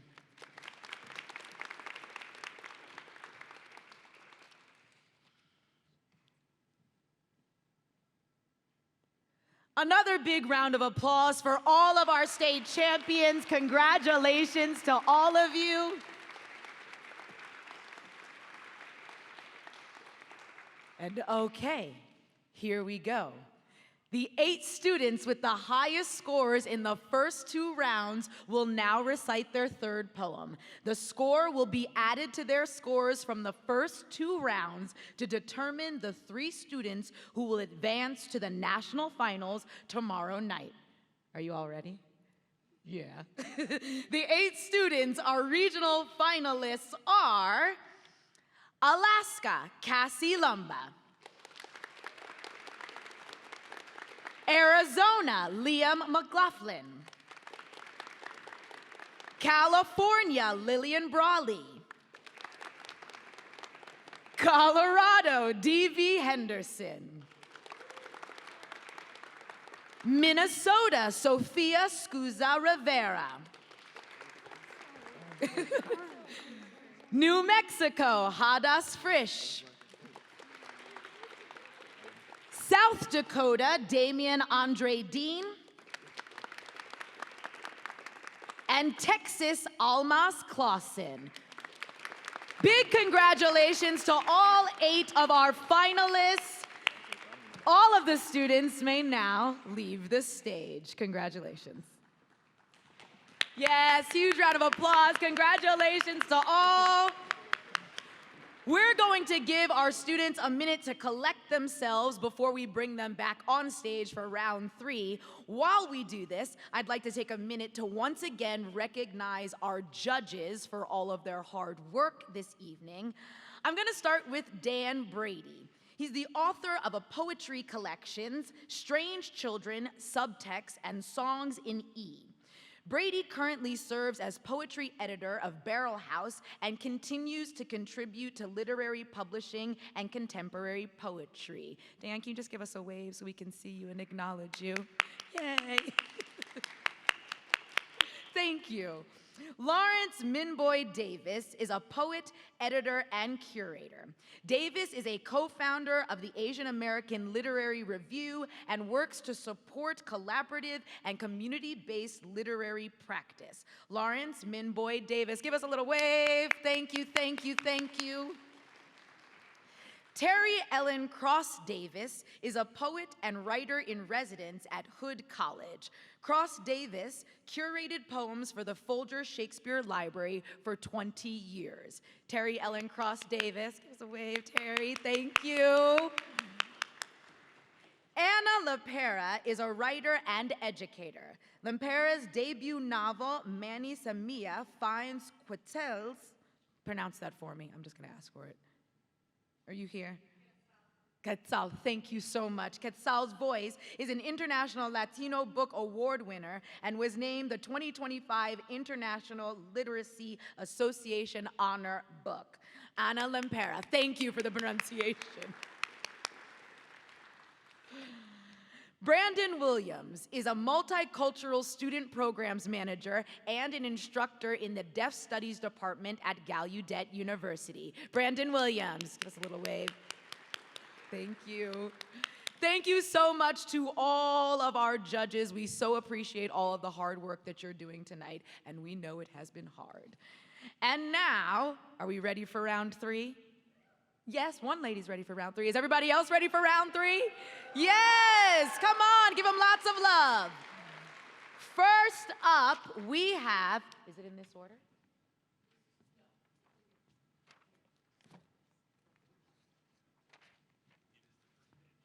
It is.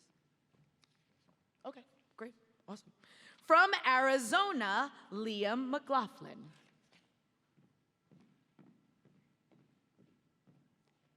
A Nation's Strength by William Ralph Emerson.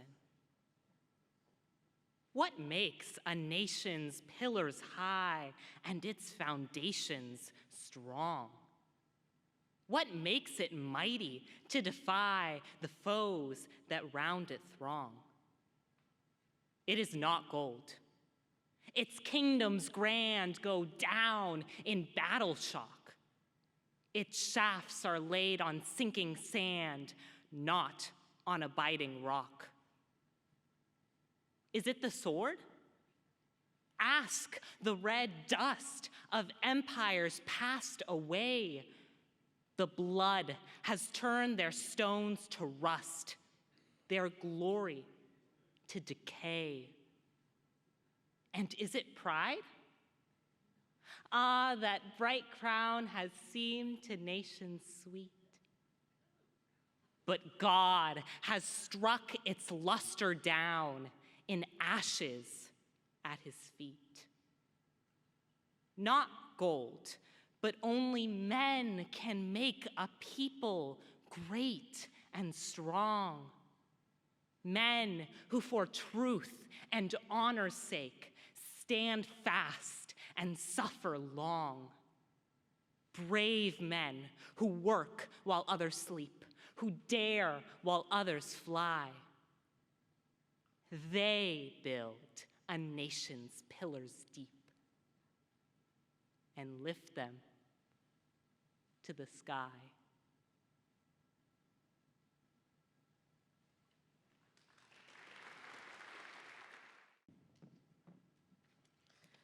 From Colorado, D.B. Henderson.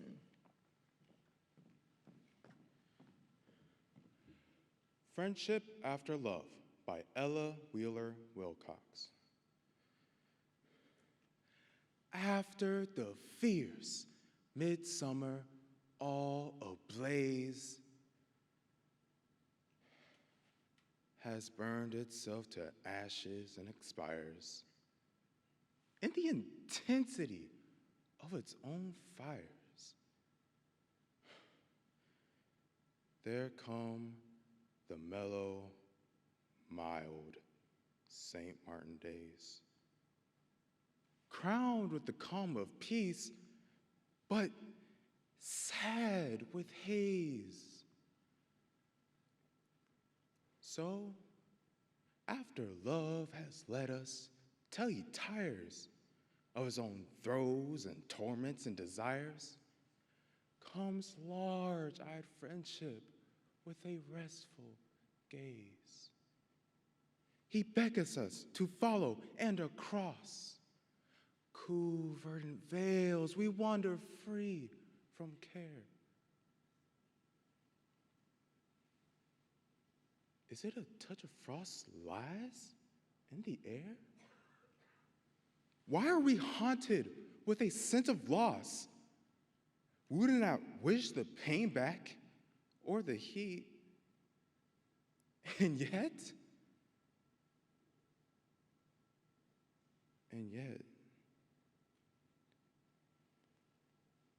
these days are incomplete.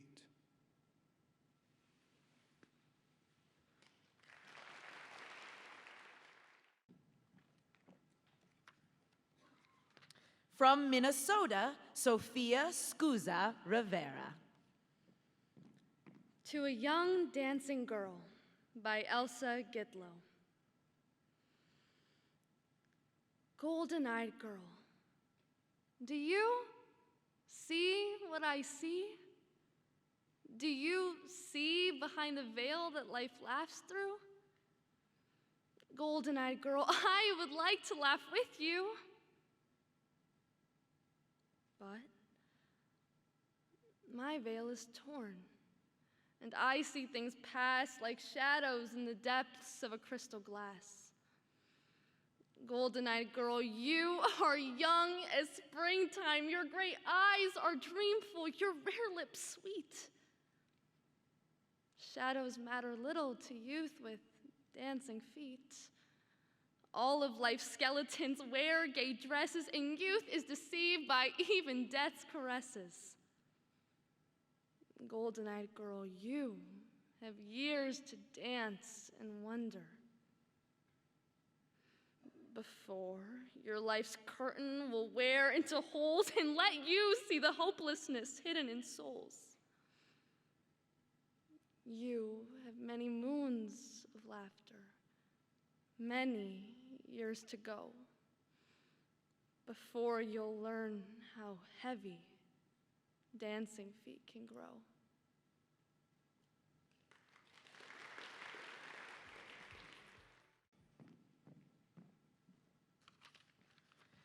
From Texas, Almaz Clawson.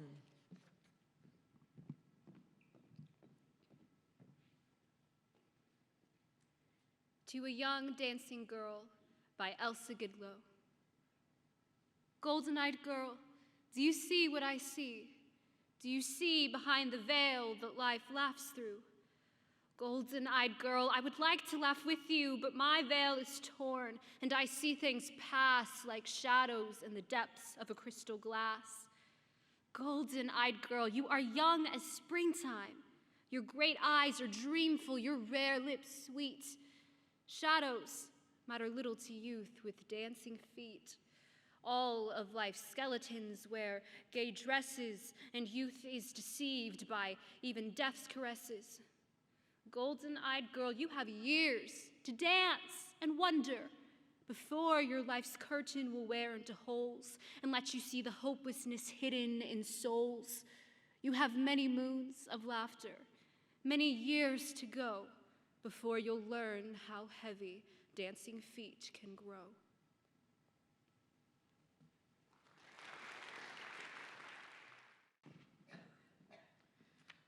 From South Dakota, Damien Andre Deen.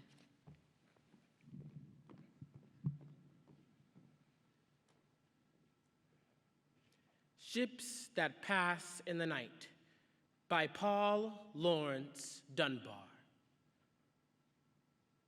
Out in the sky, the great dark clouds are massing.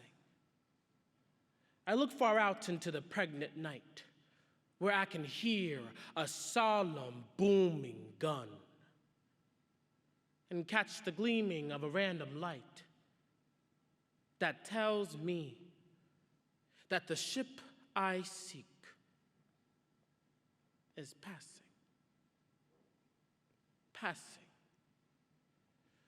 My tearful eyes, my soul's deep hurt are glassing.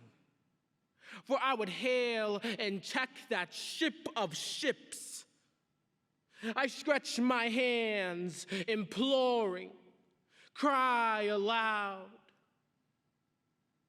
My voice falls dead a foot from mine own lips, and but its ghost doth reach that vessel. Passing.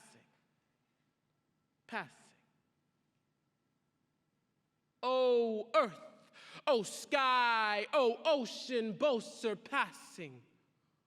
O heart of mine, O soul that dreads the dark.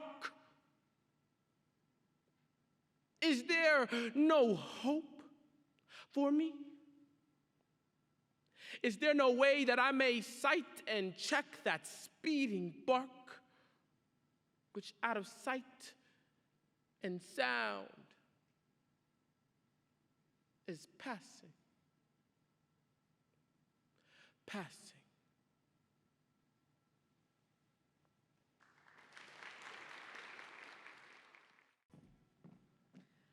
From California, Lillian Braly.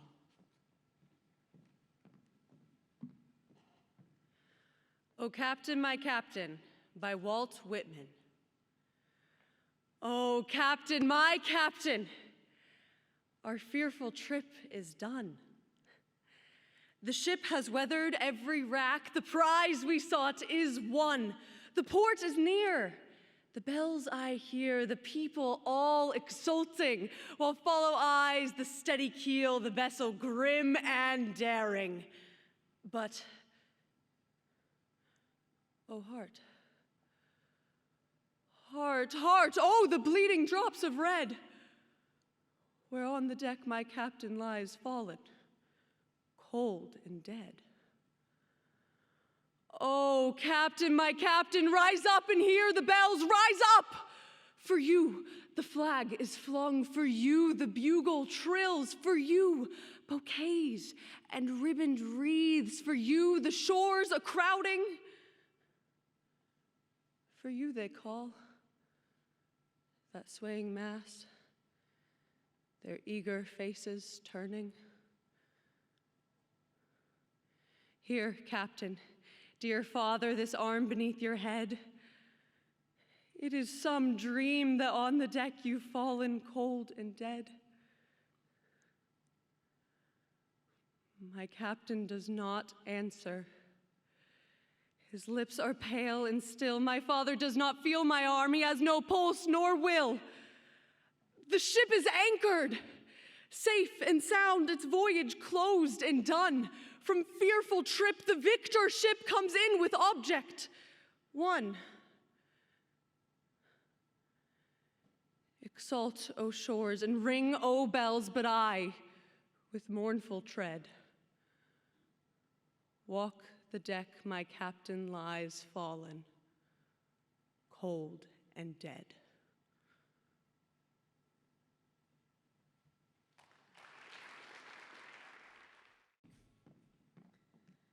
From New Mexico, Hadas Frish.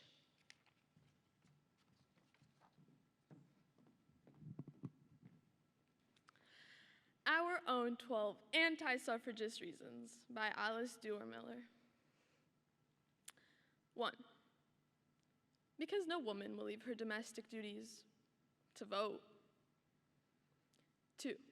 Because no woman who may vote will attend to her domestic duties. 3. Because it will make dissension between husband and wife. 4. Because every woman will vote as her husband tells her to. 5. Because bad women will corrupt politics. 6. Because bad politics will corrupt women. 7. Because women have no power of organization. 8. Because women will form a solid party and outvote men. 9. Because men and women are so different that they must stick to different duties. 10. Because men and women are so much alike that men with one vote each can represent their own views and ours too.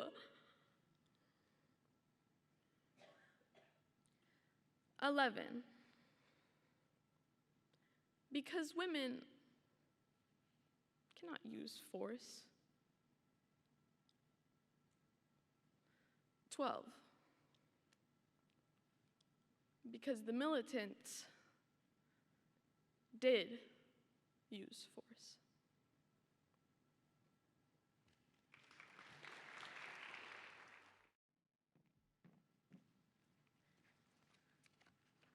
From Alaska, Cassie Lumba. O Me, O Life by Walt Whitman. O me, O life. Of the questions of these recurring, of the endless trains of the faithless, of cities filled with the foolish, of myself forever reproaching myself. For who more foolish than I, and who more faithless? Of eyes that vainly crave the light, of the object's mean, of the struggle ever renewed, of the poor results of all, of the plotting and sordid crowds I see around me,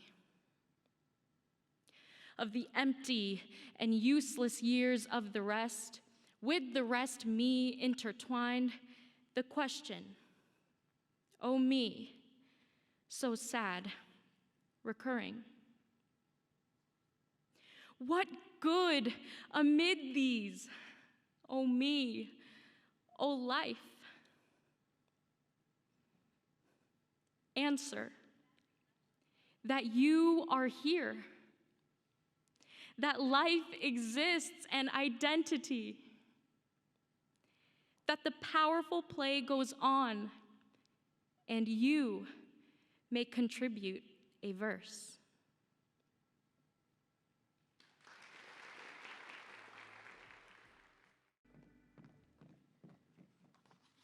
Huge round of applause for all of our finalists. Yes, yes, yes, yes. That concludes round 3. I want to say congratulations to all of the students we've seen here today. I know directly how difficult it is to do what they're doing, and speaking directly to everything that's going on in America, I applaud all of you. Big, big congratulations. We're going to take a couple of minutes to finish tabulating our scores, and then we'll be back. So I'll see you in a couple of minutes. I'm back! How are we doing? You do not sound ready to hear this. That's a little bit better. Let's welcome all of our finalists back to the stage. Come on out, finalists. Big round of applause. Yes, yes, yes, yes, yes. Again, big congratulations to all of our finalists. Now, the moment we've all been waiting for. This region's Honorable Mention Award goes to the student who finished in 4th place. This student will receive $1,000 in cash and $500 for their representing school or organization to purchase poetry materials. And the honorable mention goes to Minnesota, Sofia Skuza Rivera. Congratulations, Sofia. 3 students will move on to compete tomorrow night, April 29th, right here in Lisner Auditorium for the National Finals. They will all receive at least $1,000 in cash and $500 for their school or organization to purchase poetry materials. But we all know that you've got your eyes on that $20,000 prize that is awarded to the national champion. So here they are, in no particular order, your top 3. Alaska, Cassie Lumba. New Mexico, Hadas Frish. And South Dakota, Damien Deen.